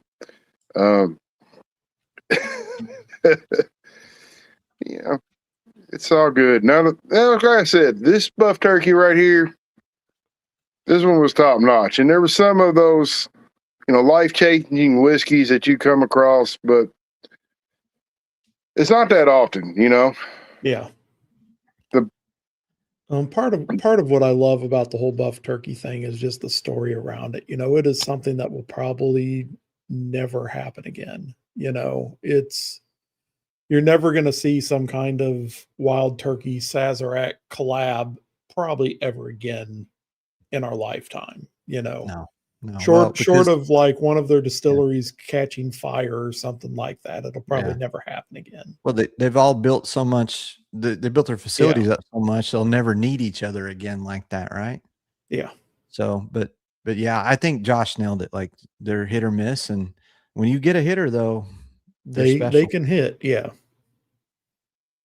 Yeah, for sure. It's same way with the Bartons. The 19-year-old Bartons. There's some really good ones, and there's some that just really weren't there. What I'll never understand is the Calumet 18 blend. I think is probably one of the misses. I've had several of the single barrels, and I've had some of them that have been way better than the Calumet 18 ever was. Yeah, I don't know if you've had that Calumet 18, but Mac loved that thing. And when it first came out of the bottle, it was good. It was good. But it died in the bottle. Like, it just completely died in the bottle. Like, it just I don't know what they did wrong in the bottling process or something, but they did something to that where, I don't know. Josh, do you know like how does that work? Like with that 19-year-old Barton, right? Like, how do you make sure that it doesn't die in the bottle? One of the things that we do is we use synthetic corks because they seal better. And usually I'm not a synthetic materials type person, but the natural corks, they don't do as good a job, first off. So, we use synthetic corks to try to keep as much air out of the bottle as possible. But, to die off in the bottle. So if you're opening a bottle and you're leaving it around for 1.5 years, 2 years, it's kind of like, it is what it is, man. It's just going to happen. Yeah. If you're saying like, I cracked that bottle 6 months ago and now it's completely different, that's valid. Yeah. I want to say this one over probably less than 6 months went from amazing to just oak tannins and terrible. So I would suspect that it probably at some point got a lot of air in there and really oxidized. But from a bottling perspective, I believe anything below 100 proof loses its punch in the bottle quicker. 100 proof whiskey and below, like, hell, you get to the bottom third of it, you might as well just mix it with Coke. Which, hey, ain't nothing wrong with that either. If that's how you like to drink your whiskey, drink it like that. All right. Yeah. But that's No, fine. but it kind of tastes flat, right? Yeah. Yeah. I don't want to drink flat whiskey. I mean, not in a glass. So, No, me either. But anyway, one of the ones we got coming out with my line, the Simply Elegant Spirits. The first one we're doing is a 134 proof 8-year Barton or BBC Bardstown Bourbon Company that tastes exactly like Kentucky Cola. I mean, it's uncanny. It's 134 proof, and you can't even hardly tell you're drinking whiskey. That's one of the tater stickers right there. I've seen that. I've at least seen I've seen the label. Of course you have, Tim. Of course you have. Yeah. But, so those when's stronger that one coming, whiskeys, Josh? Is that soon that's going to be out, or is that got a little time before that one's? it'll probably be a couple months on that one. Okay. So probably be a July release. So we are doing a banana split release this month. It'll have my buddy Mark Perry does these releases with me sometimes. If you see a Lego on it, it's me and Mark doing it together. So the Lego is kind of his thing with the toy. That's his deal, but he's one of my old school buddies. He's got an amazing palate, probably one of the best ones that I know of, and he comes in every once in a while and we'll do one of these collaborations together. So that's what we got on the books for this month is Donkey Kong Banana Split Dash. And then it's got a Mario Kart tater sticker on it. Oh, hell yeah. I love it. That's so cool, man. Well, Josh, we kept you longer than we probably should have, but I appreciate you hanging out with us this long and being here with us, sir. And I've been dropping the link all night on how to get to Cox Creek site. You can go there. You guys, you know what? We didn't even talk about. You guys have a club too, right? Is that still kicking, like the club where you can be a member of the club and you get access to good times? Yeah. So you can go on coxescreekdistilling.com and sign up to be a member. And they do once a month, you get a bottle. I think it's $150 a month, or I might be wrong about that on the price wise, but it's somewhere in that range. I know that we really try to give a good bottle every single month. So it's been pretty popular so far. So anybody that may be hard to get, maybe hard to. Candace says she gets a good bottle. So cheers, Candace. Thank you for that. If it's hard to get, bottles in your area, that may be a legitimate option for you. Is that club? Absolutely. There's also there's also other single barrels on there, outside of the club. So you can get on the website. Them in your store, you can always order them off the website. Well, Tim, you're the grand ambassador. Is there anything we missed with good times tonight?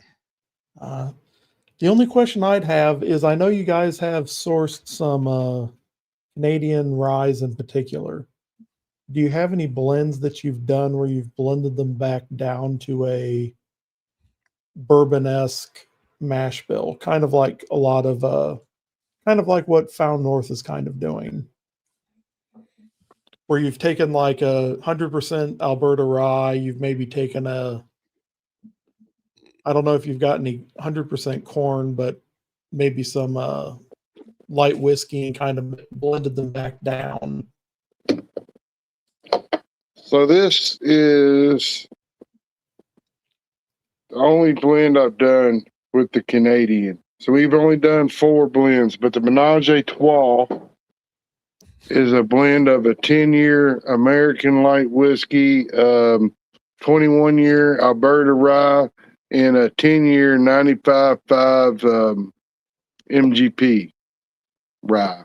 So it's one of my favorite blends.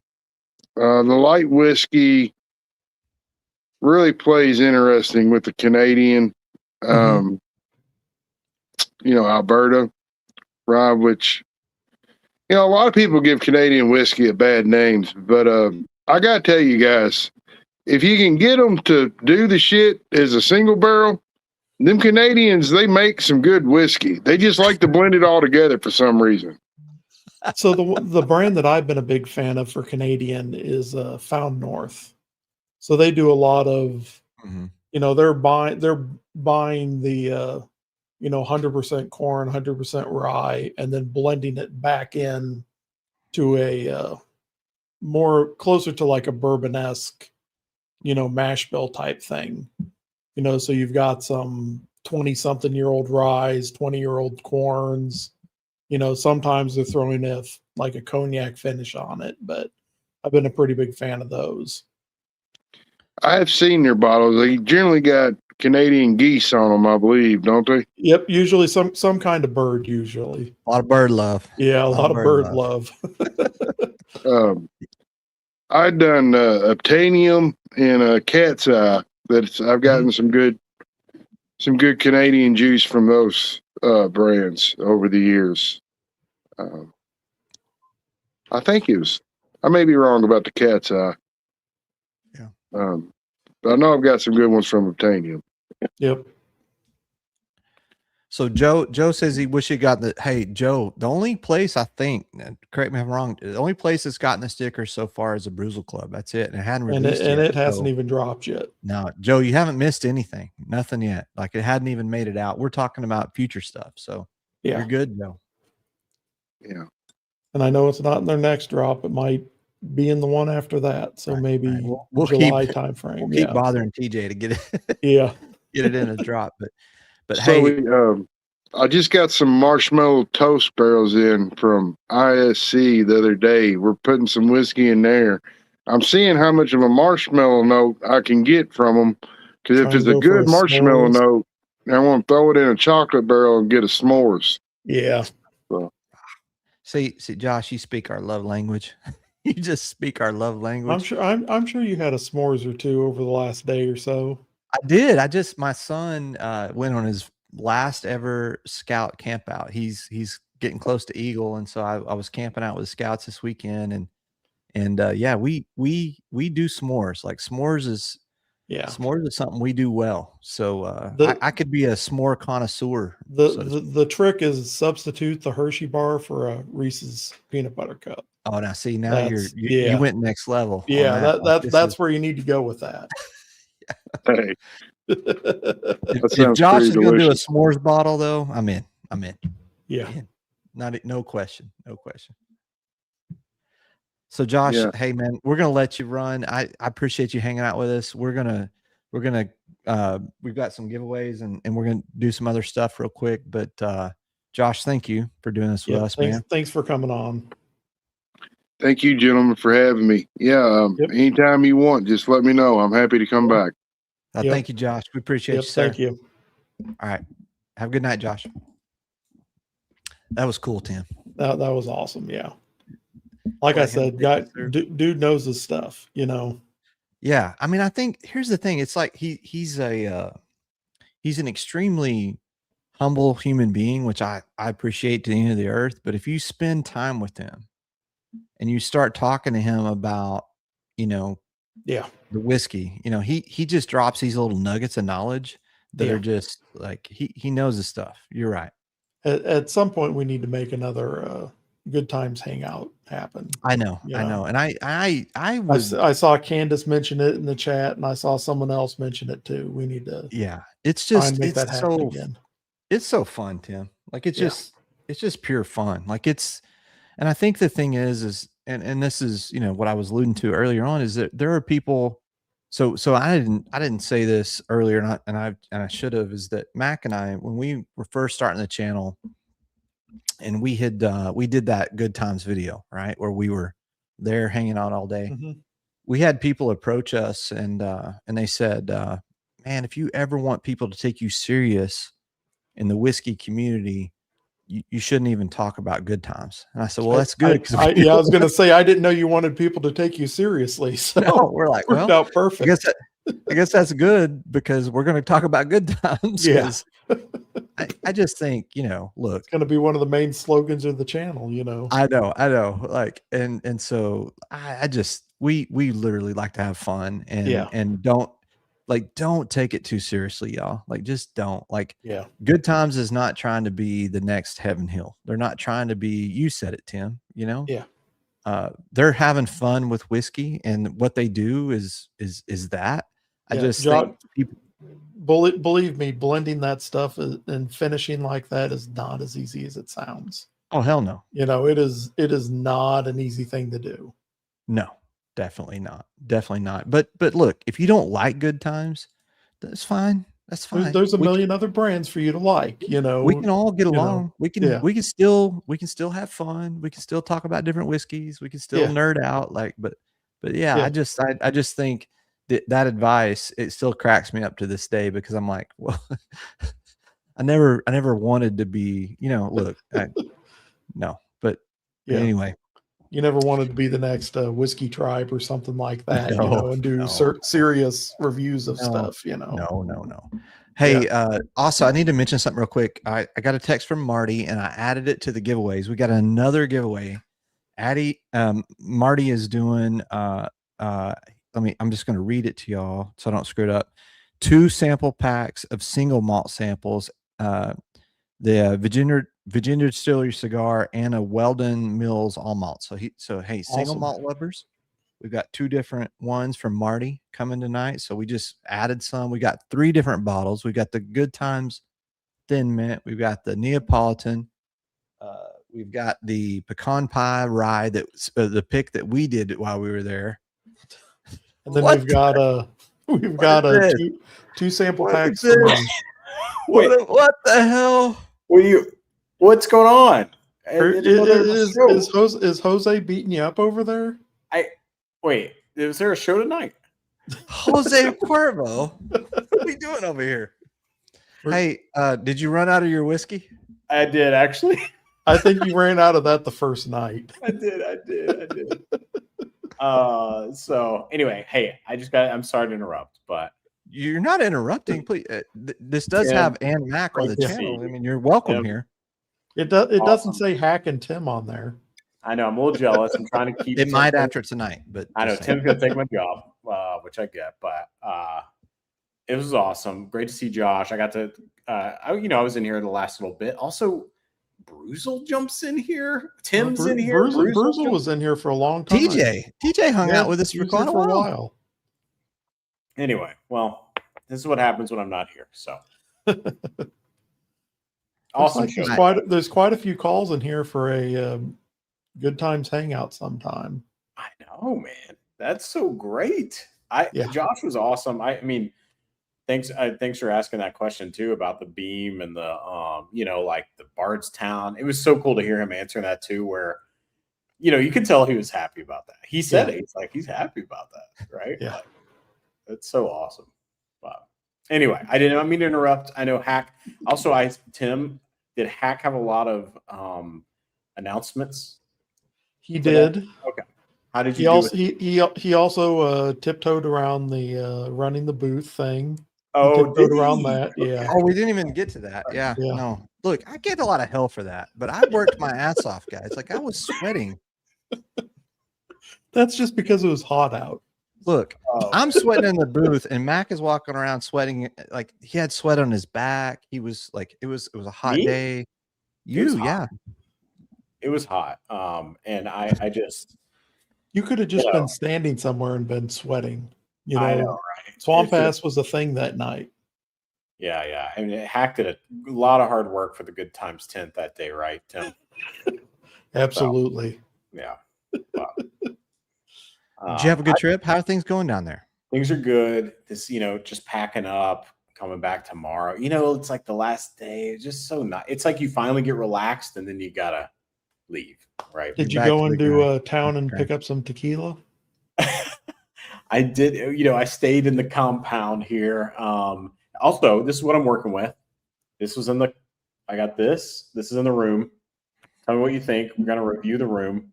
Well, it says Jose Cuervo on it, so traditional, and then this. See, now that one's more. Appleton? Yeah, that one's more my jam. And then the classic here. So they put those in the room? Yeah. So I you could tell I've done a little work on this. But you have to go through like a bunch of limes to get through that. I'm telling you, I don't know. This the Cuervo Tradicional, you know, I don't know, what is this? Baby proof, right? Is that what we called it? Yeah, that's what I called it, was baby proof. Yeah. Yeah. I agree with Sweet Cindy on this one. Cuervo sucks. What is it? Yeah. Sweet Cindy said, I am not pushing Cuervo, don't you worry. But you know, there's some other good tequilas here that I had. I do not remember, but last night I had a couple of them, and yeah. Anyway, I'm getting into some tequilas, but you know, I got my. Usually, the ones you've never heard of before are the ones that are really good. Mm-hmm. Look at what Hack just pulled out. Yeah. You know, since you didn't have any whiskey, I just thought I would, in honor of you. Hold on. I'll go get my 14-year also, since I don't have that one. Hey Mac, grab yours while you're there, real quick. I'm so jealous. How many bottles of that? Wow, that was a beautiful cork pop too. How many bottles of that were there? The harrowing. 90 bottles. 99 bottles. I think there's a song about that. There was a song about that, actually. So, Jay West, guys, this bottle that we're cracking right now, and is that your no clock, sir? That is the no clock, if it would focus. So apparently this is his follow-up to no clock, and Mac is drinking Old Number 7. Is that in a 700 or a 750? I have no clue. It's a 700. It's 80 proof, y'all. This is what we do here. Not even 9. It's barely whiskey. It's barely. I know. I guess you can't call it bourbon, but I know. But you know what I have that you may not have? This Mexican Coke. Come on now.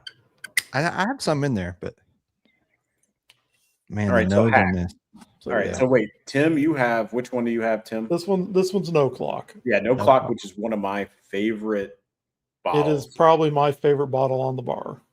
And then see, I've done it's been tried by a lot of people, not just me, but you know, a man that goes to dinner on a regular basis with Jay, he probably what happened here? Like, why didn't you get one of these? I will say it's the one thing. Well, Jay's a great person, but he doesn't give me anything special. Did you make sure to enter in for the Raven? Yes, I did. I think the thing, you know, the guy doesn't even have. I remember he was like asking for a Raven 1 at one point. You know, he's pretty serious about that setup he has. So. I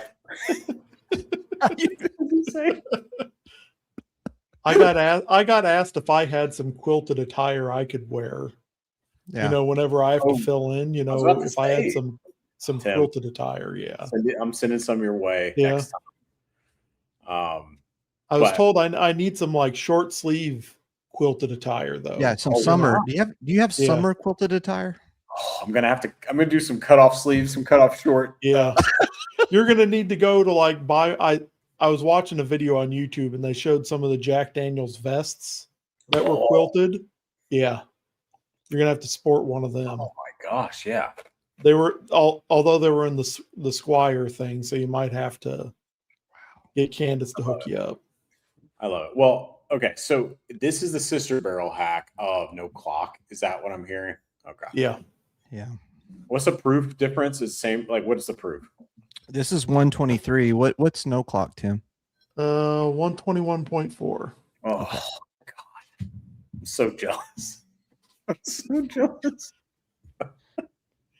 Oh my God. What's bad is I knew that he was going to the ones that he released on his website, the No Sun Wakes for Me. I knew when it was going to drop. I know. And unfortunately, I got busy with work and missed it by 10 minutes. I and it was. Can I tell y'all something? I've never been in a wave one of any take drop until this. Oh, None wow. of the Ravens? No. Really? Nope. Yeah, All the right, No cheers. Sun Wakes for me was also a sister barrel. Mac, I'll share this bottle with you. Well, it's very nice. You don't have to, but I'll take a sample. You don't mind. I swear that the God, look at that. 10-year Provenance from Fountain Inn, Yeah, I swear it's got some buff turkey in it it. has to. Oh man, a hack's having a feeling. Well, the hat hasn't gone backwards yet, so Oh, yeah, there it goes. there it My goes. God. Jesus Christ, y'all. Oh God. It is no clock with, from what I remember, and I've got a sample of no clock in there. We'll do this at another night when I haven't had 12 samples of good times. That is something. A good time night. Oh, Jesus Christ. I love how you're both having like 14-year cast strength Kentucky distillate, and I'm Having Jose Cuervo. Jack. Jack and Coke.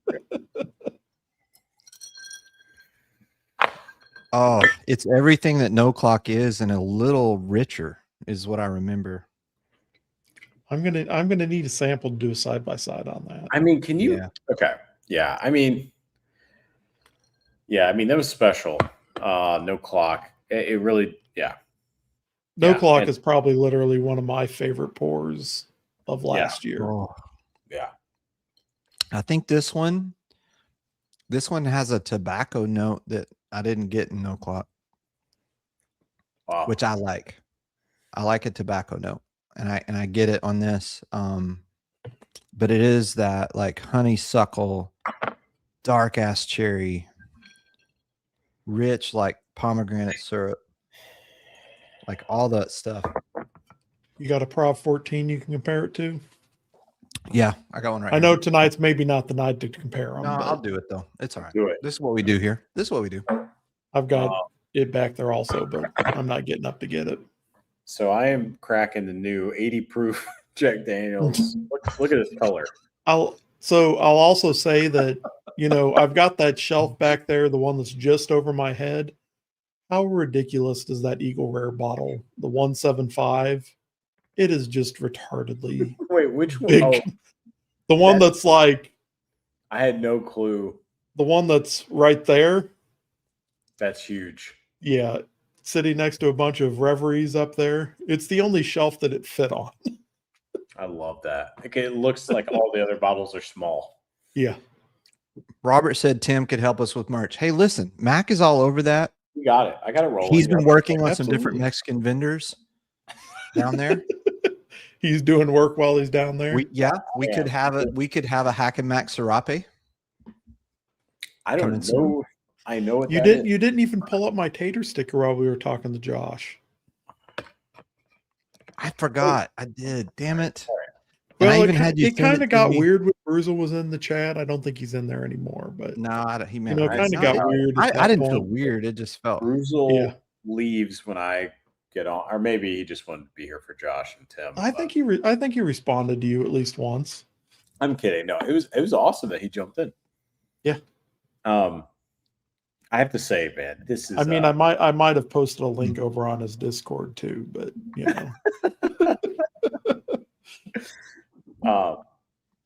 this is water. Like it's Baby like proof. at the end of the night. Yeah. Anyway, So have you tried doing it with lime and salt? Does that make it a little bit better, a little bit more tolerable? I don't know. There's a lot of peanut on this one, which is weird. But all right, That Hack. because you've been drinking Jack. Is that why? So I'm so jealous. I did have it. Hack. Sorry, I'll shut up after. I keep saying I'm going to shut up, but I keep talking about it. I had Rare Strength was one of the samples I brought on this trip, and oh man, that's a beach banger. That's a certified beach banger. Yeah. Yeah. When I go Did back you to do Japan, the? I'm gonna need Did you to do the up my sample Mazzano? game. I'm sorry, Tim was asking. I'm sorry. Tim. I'm gonna need to up my sample amount of samples. when I go back to Japan. Yeah. Because I've got one other guy in the group that I know of that likes whiskey. Yeah, you got to do so it. I don't know that my two 3-ounce sample things are gonna cut it. Yeah, you got to up it up. You got to up it. I do. What were you saying, Hack? So Prov 14, right? Yeah. It is so good. It's like it's got the sweetness. Still a great pour, amazing pour. This has oak leather. Its intensity is higher, like it's higher. Oak leather tobacco, like even when I compare leather, I'm just saying like a touch. Like I'm just not. Even when I compare like Prov 14 to No Clock, it's kind of like No Clock Light. It's kind of like a dialed back version of it. Like none of the flavors are quite as intense as they are on No Clock. Yeah. I can't wait to do some side by sides with this against some other stuff, but and I can't wait to share this with you guys. But it's like No Clock, but it's darker. It's a darker No Clock. Really? Yeah. There's a lot of fruit from what I remember, and Tim, you're drinking it right now. Dark Clock. That's No Clock. Yeah. That's what happens when you had a lot of good time samples. No Clock. No Clock leans into kind of I would say higher on the palate, a little brighter, but still really rich and still really syrupy. This is rich and syrupy, but instead of being lighter on the palate, it's a little darker on the palate, like a darker fruits, darker notes. And I don't know, maybe there are people though, I think would probably like No Clock more. Interesting. Well, would love to try it if you don't mind. Mac, do you have anything around this proof? Do you think for 1 second I'm not sharing with you? Please, come on. You're my boy. Always. Is that a hazmat? Or what is this old Rick? It's a hazmat. Hazmat MGP? Barton. Okay. I think it's one of Candace's favorite pours. Okay. We've been streaming 2 hours, boys. Should we do the giveaways? I think so. Head to the Discord for just a minute? Or what do you think, Tim? How are you feeling over there, Tim? I'll probably hang out a little bit. Okay. All right. I just got meetings tomorrow, so I'll be giving a sample of this. You're going to give a sample pack of what you've been sipping in Mexico. Some Jose Cuervo, some Appleton rum, and some old number 7. Honestly, this Appleton Estate rum, if it was like 120 proof, oh my God, it would be awesome. Anyway, I saw like an Appleton Estate 22 year or something somewhere. I don't know. Yeah. Out of those 3 you have, the rum would probably be the one I would pick. Yeah, it's not bad. Outside of a Jack and Coke. Jack and Coke's pretty solid. Yeah. But I will say I have a little cocktail that I make here out of what's in the room. That's why this is down. They have like a grapefruit orange juice here, beer, and this. So you kind of have like a tequila sunrise minus the sunrise. That's what I sip. Yeah, that's what I sip. But yes, we should probably do the giveaways because people are like, yeah. We're just up here bullshitting. But you know what? Josh was awesome. Yeah, Josh was I knew he would be. And then did he talk about the Coke barrels? He did. We did the cocaine barrels. Yeah. I will stop asking if people watch this. I will shut up. People are like, okay, we're not going to rehash the whole thing with Mac here, but it's so good that you guys talked to him about. Yeah, absolutely. Okay, so they're kind of one of those things that was kind of one of those flash in the pan type of things that'll probably never happen again. Kind of when all the industry was out of barrels, that was one of the alternatives. Yeah. Mac, half Red Stripe or another beer and half rum. Ooh. Costa Rica. Thank you, big boy. Big boy. I've got some. Okay. Actually, okay, I might do this. Fuck, we're doing it live. All right. All right, back. There's Felix. Okay. Look at the kitty. Look at the kitty. Did he knock any bottles over while we're live, Tim? No, he never hits the bottles. No. He knocks up. Right. I still haven't figured out what he knocked over earlier, but so the first thing I need to do real quick, Tim, is I need to give away my balls. If your mom's watching, does mom? Well, my mom just messaged me, so I think she is still watching. Just so you know. Wait, Tim's mom? Oh yeah. Oh yeah. My mom's been watching most of the night. Yeah. Tim's mother.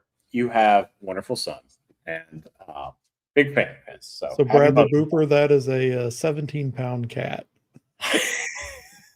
It's a big ass pussy. Yeah, it's a big cat. Huge. Oh, all right. So, all right. Does this count? What are you making here? Wait, hold on. I think you need to go. What is that? What are we making? I don't know. Here we go. He said red stripe, and I don't know. He said that's nowhere near. Yeah, that is not literally. That can't say red stripe. That's what I'm working. Nowhere near. The man said, and I have a stem glass. Well, I guess it kind of is with ice in it. I'm gonna get. Yeah, I'm no longer. This YouTube's canceled. You know what? Tonight we had good times, and we have a stemmed Glen. You know, we just. I don't know. That's no I'm ice. So glad you're here. I'm so glad you're here. Mac didn't put his balls in that glass, just so you know.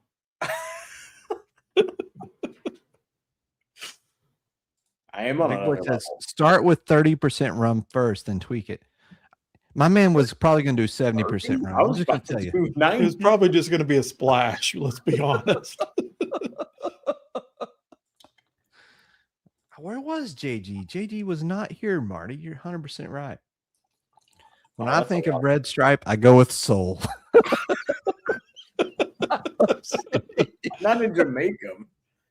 JG only shows up for Mac. All right, here we go. Soul and Mac missing his flight tomorrow. He only needs to stumble through security.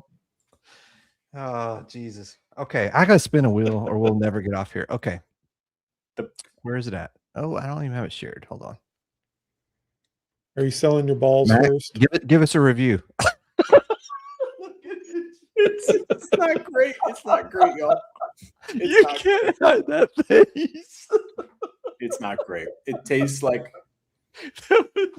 Does it need more rum or more whatever you dumped in it? It needs less of everything. Let me just say that.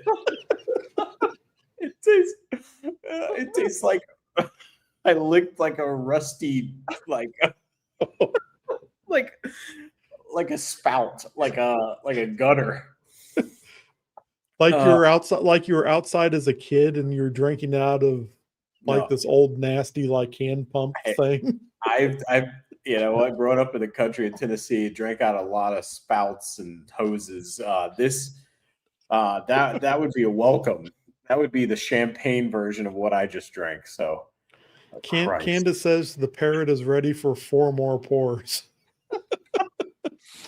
Oh, Mac, the chat wants the review.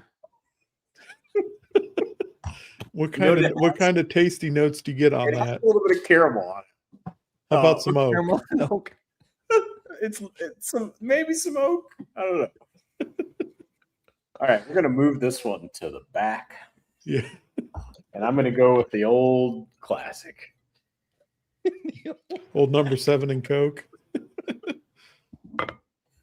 All right, red stripe it should have been.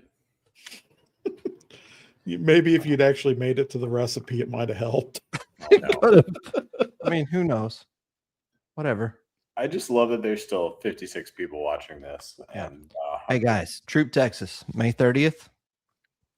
Oh my gosh. It's going to be awesome. Look at picks from our guys. I would love to be there. Unfortunately, I'll be on a plane to Japan at that point. It's okay. I got a way to help you, Tim. Yeah. Wait, look at these picks. So I saw another announcement on the Discord today. You want to talk about that? Which one? The vault system. Oh yeah. Vault 2.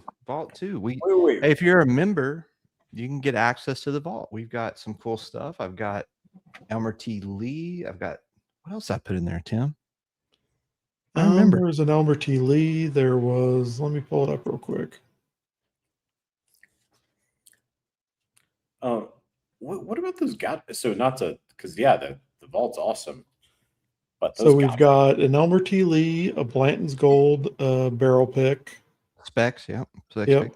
The Michter's Barrel Strength Rye, a rare character single barrel, a Crittenden's cut above Mothman, and a Crittenden's cut above Hazmat. Oh yeah, that Hazmat. I'm guessing that's the toasted pecan. It is. Yeah. Yeah. What is that? 160 some odd proof or some crazy? Something like that. Yeah. Yeah. So yeah. So look, and they're $10 under MSRP if you're a member. So just saying. That's awesome. Just saying, y'all. But those picks from Gauchos, whoa. Yeah, they're killing it. They're killing it. And they're not done. They've got more coming. Like that's just, gosh, it's crazy. All right. Fellas, I need to do this. Here, let me. You need to give away your balls here. I do. Look, first and foremost, let's give away my icy balls. Oh, this is the giveaway. Yeah, it is. This is, if I can figure it out. Hold on. Damn. Okay, wait. There it is right here. All right, here it is. This, guys, is all of our current members, and you're already preloaded into the wheel. And you know, I got to do the promotion with E-Cozy Ice Ball Maker. So this, I'm gonna draw three names. The first and only sponsorship. I'm gonna spin it 3 times. Let me shuffle 1, 2, 3. Honestly, I think 2 would have been the right amount of shuffles. You're 100% right, Tim. I completely blew that. Like, who has 3 balls? Nobody has 3 balls. Wait. Let's be careful with that one. Two would have been the right amount. Wait, this is for the ice ball maker. Yeah. It's a big deal. It is. Yeah, it is a big deal. The shipping alone. Yeah, I'm covering shipping. That's how generous I am. I mean, here we go. Who we got? But here's the thing: if somebody doesn't want it, like if Chris doesn't want it, congrats, Chris Barlow, congratulations, sir. Yeah, congrats. If Chris doesn't want it, let me know, Chris, and I'll respin. But if you want it, it's yours. Wait, why are you saying that? I don't know. Do you think like does everybody? Not everybody wants. I mean, if he's gonna get it and throw it in the garbage, you know, it might as well go to someone else. You know. Yes. Because I would not fit in my apartment. That's exactly. I would. Yeah, that's a good point. But I mean, it probably doesn't fit on the whiskey nook. So. Yeah, it would. The coffee whiskey nook. Chris needs to enjoy Hack's balls. So right. That's right. Yeah. But also, you know, the thing is, not everybody likes it. It's a good machine. It works. It works exactly like they said it should. Like if you follow the directions. But again, like Mama Hack does not want that in our kitchen because it's kind of big. So Chris wants your balls. Oh, Chris wants them. Chris wants your balls. Okay. Yeah. I mean, he will accept. He's not accepting my balls. He is accepting the ball maker. I want everybody to be clear. Gosh, Chris, I'm sorry. Hack's balls will not fit in Mac's apartment. No, they really won't. Thank you, Cindy. You got stopped at the door. This is the level of content you get here at Hack and Mac. Just the top tier content. I mean, this is what we do. I mean, my God, we had Bruzel here tonight. I knew we had the top whiskey tuber. And all of like the most important man in whiskey was here tonight. Forbes. Right. Here we go. I'm gonna shuffle. I mean, I haven't seen the Hack and Mac Forbes article yet. So, I have not. One day we'll get the Forbes article. Yeah. Yeah, not happening ever. Okay. Right. So here's what we got next is Marty has 2 sample packs. Thank you, Marty, so much. Whiskey Nose was hanging out with us tonight. We appreciate you so much. He is giving away 2 different single malt packs. So let's spin those. Man, we got a lot of 1, 2, 3, 4, 5, 6. We have 7 prizes. There's a lot of giveaways today. This is good. This is so good. This is for the Appleton Soul pre-made mixed cocktail. Congrats. Don't confuse people. This is for the 3/4 drink Jose Cuervo. Now, what is this Hey, for? Tim, Jerry wants to know how the Good Times banana bread is. So the banana bread is, I think, what makes it. So usually when they just do a banana finish, I think the banana is a little weak. I think what sends it over the top is by far the Colombian oak, because that imparts its own banana flavor and is way stronger than the brandy is by itself. Wait. So Kyle, I believe Candace might have one also. Wait, Kyle just won. We should congrats Kyle, right? Congrats, Kyle. This is for the next Marty pack. Sorry, Warren's frustrated by our bot. What is our bot doing? I don't see any of the blocked comments. It's blocking some comments. I don't know. No. What's going on here? Lance. Okay, boys. Next up, this is the Tim fun pack. Hey Kyle, the first one was not super chats; it was members. Okay. So, are you on the right wheel, Hack? Oh, I'm not. Hold on. Okay. Completely screwed that up. All right. So now I just have to take Naomi. It takes 2 seconds because Naomi is incredible. Yeah, she's. Max drinks are not a good time. That's true. Robert, Jose Cuervo was not a good time. Robert, did you get the cookies? I hope he said he did. Oh, okay, good. I hope that they should be good for another. Like they should still be good. They're sealed. They're solid cookies.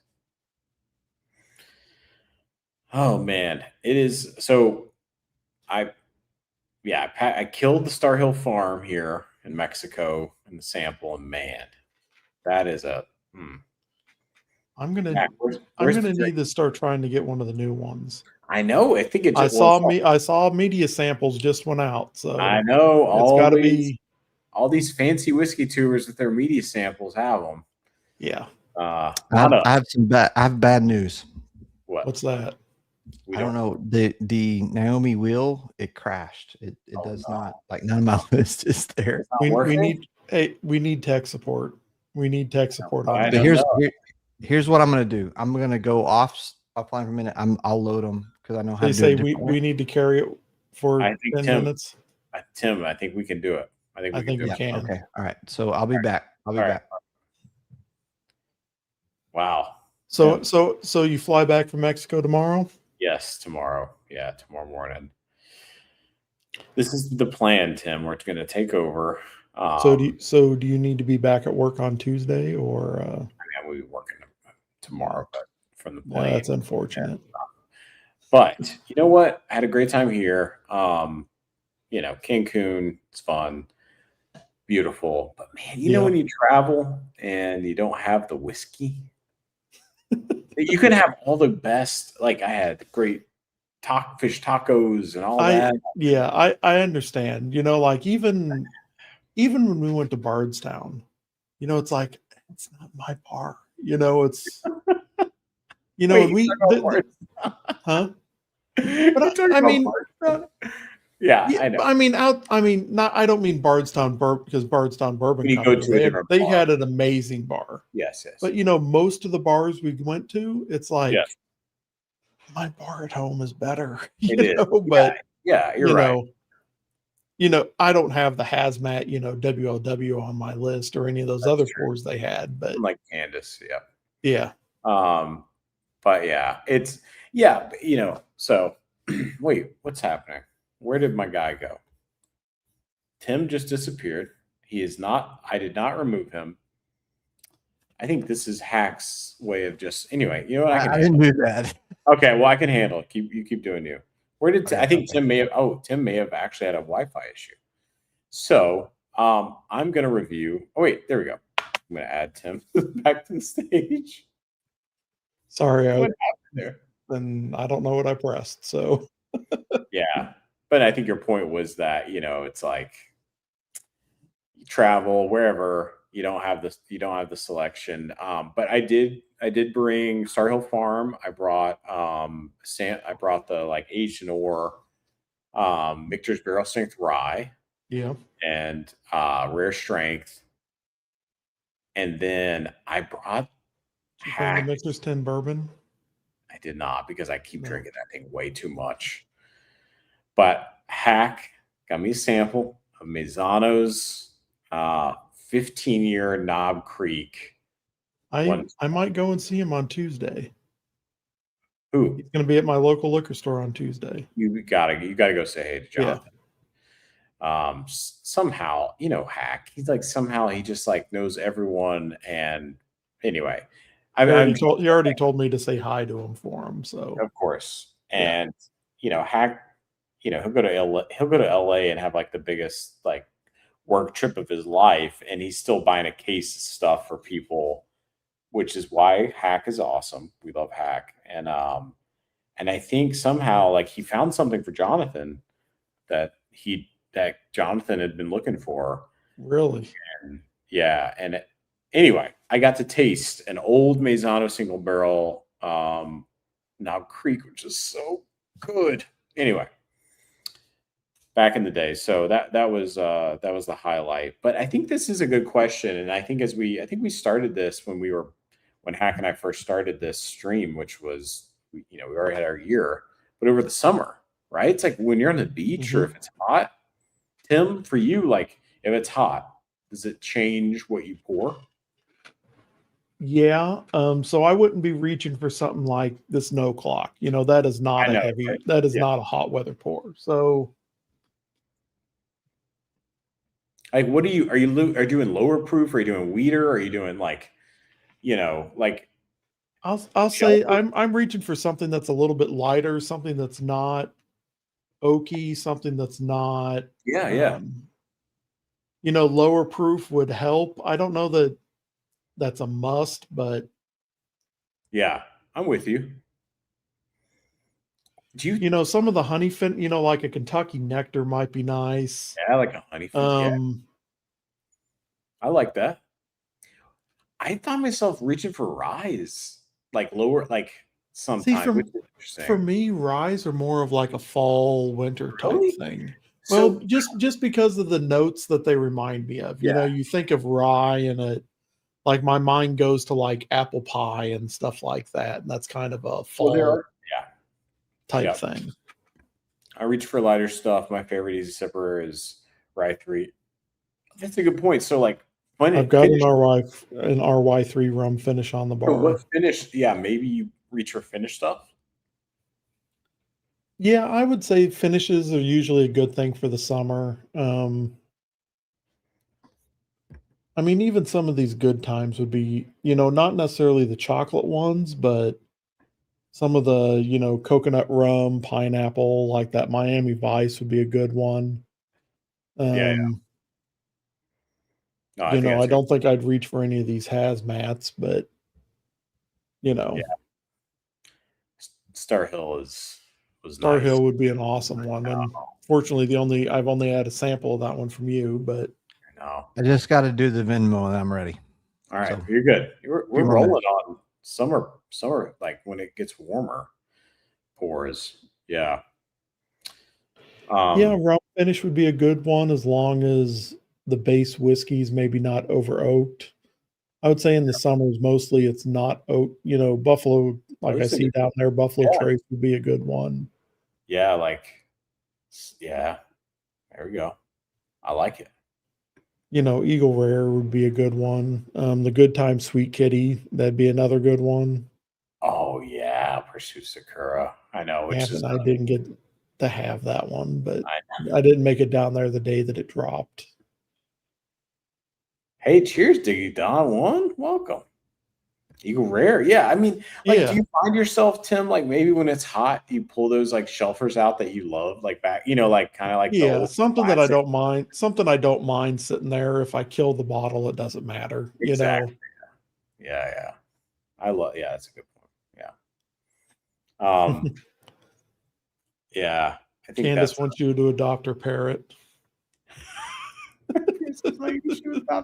I don't know. I mean, Candace, between like what I've seen you with your parrot in tastings, as I love your parrot, but it seems like there's a complicated relationship there, Candace, with tastings.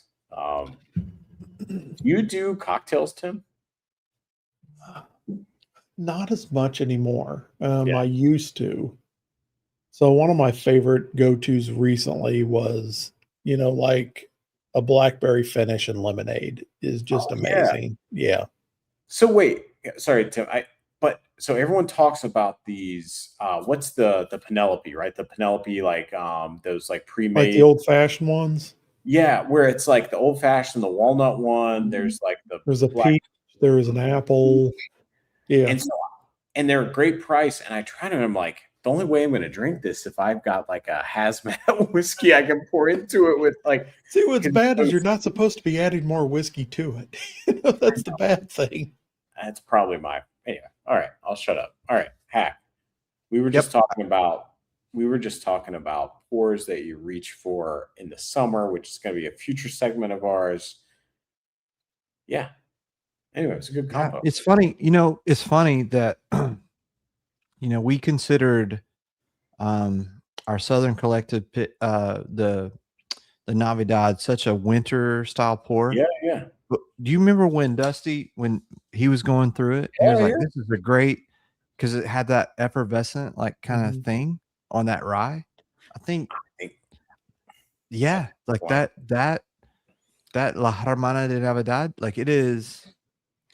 Have you picked up that Have you picked up the accent like Hack has yet? I'm fully fluent now.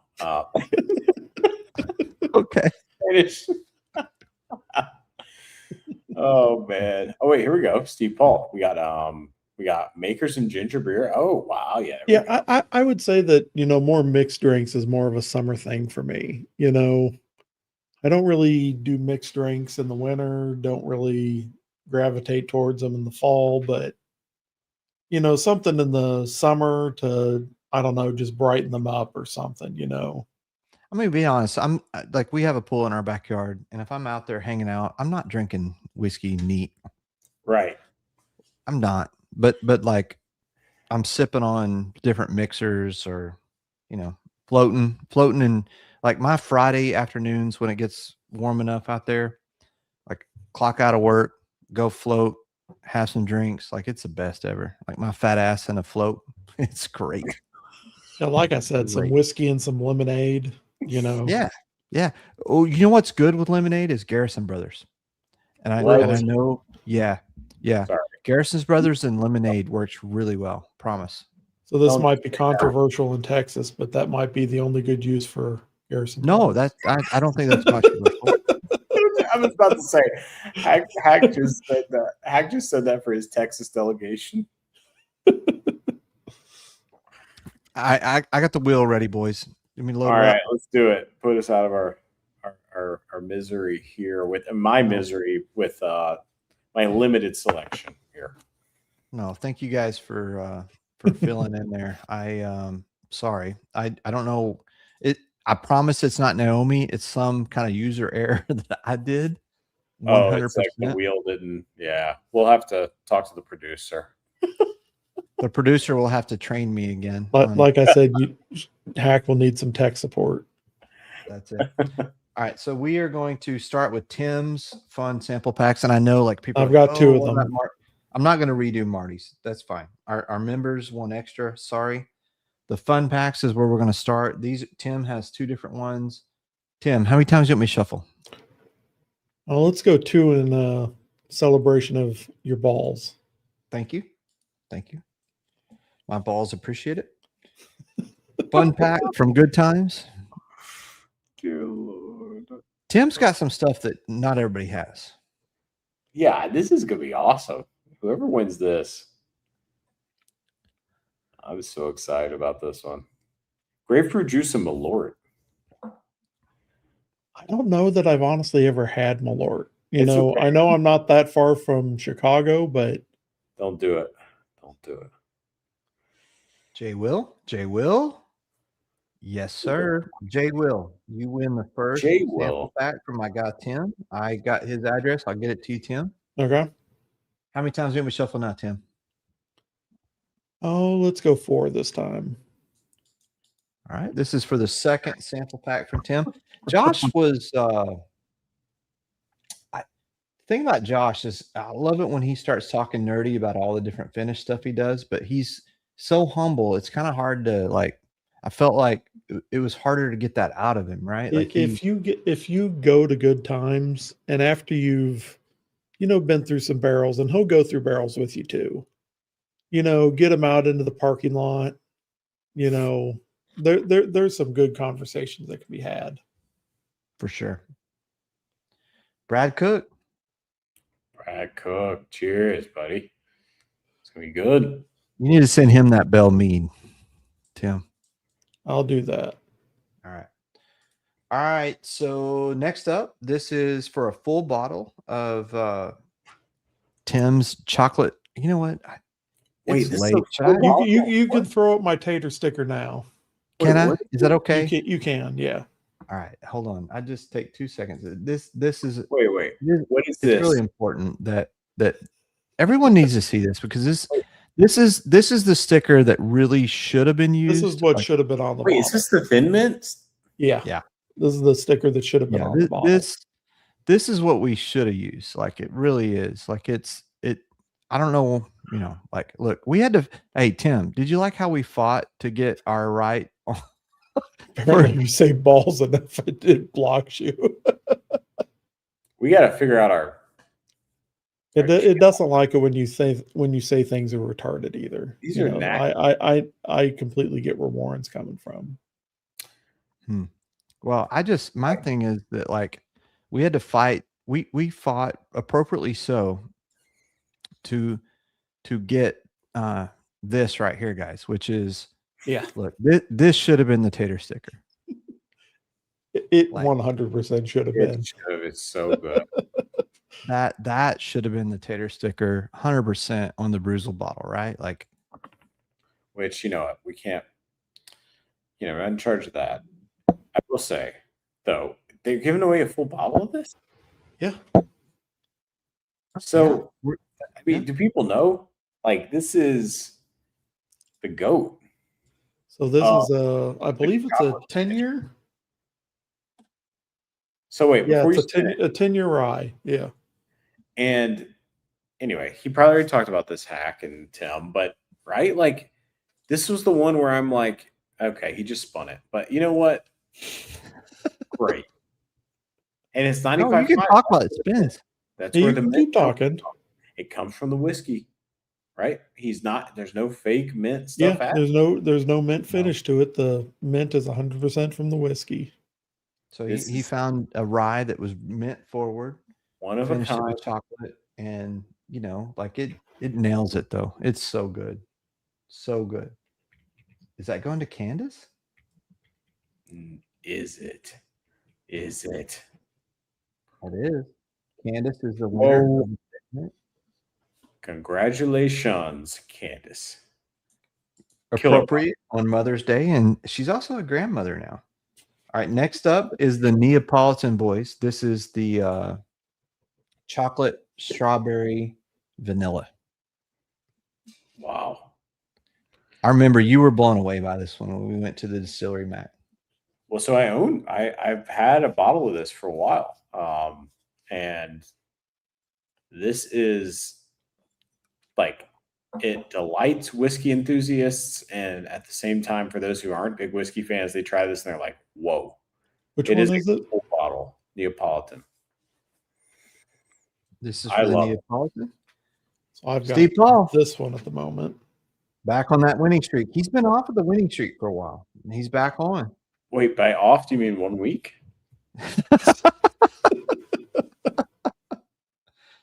All right, so next up, guys, we're gonna shuffle it a few more times. Last, Candace, you won a bottle.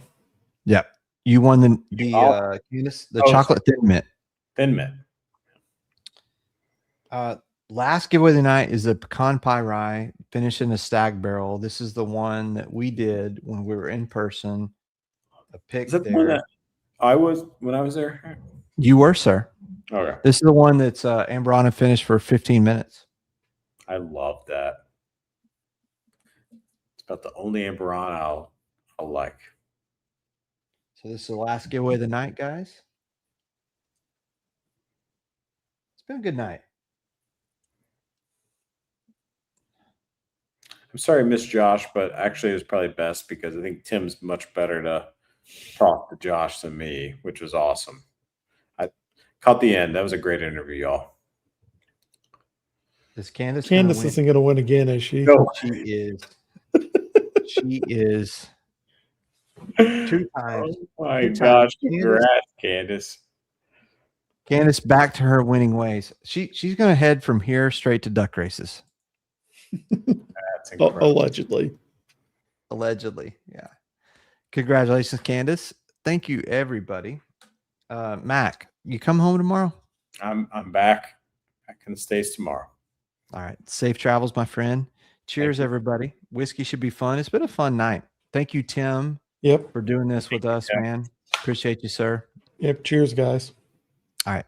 Cheers, everybody. Cheers, y'all. Cheers. So for all the people that came here tonight, cheers. Everybody in the room. Cheers. Hey, this YouTube thing has been fun, but it's way more fun hanging out with you. Cheers, y'all. And we appreciate everybody. Cheers. Cheers.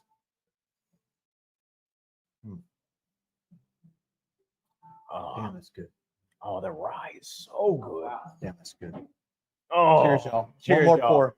Have one more pour with Have somebody more you pour. love, because you never know when it's that last pour. That's true, buddy. Cheers. Good night, y'all. Have a good night.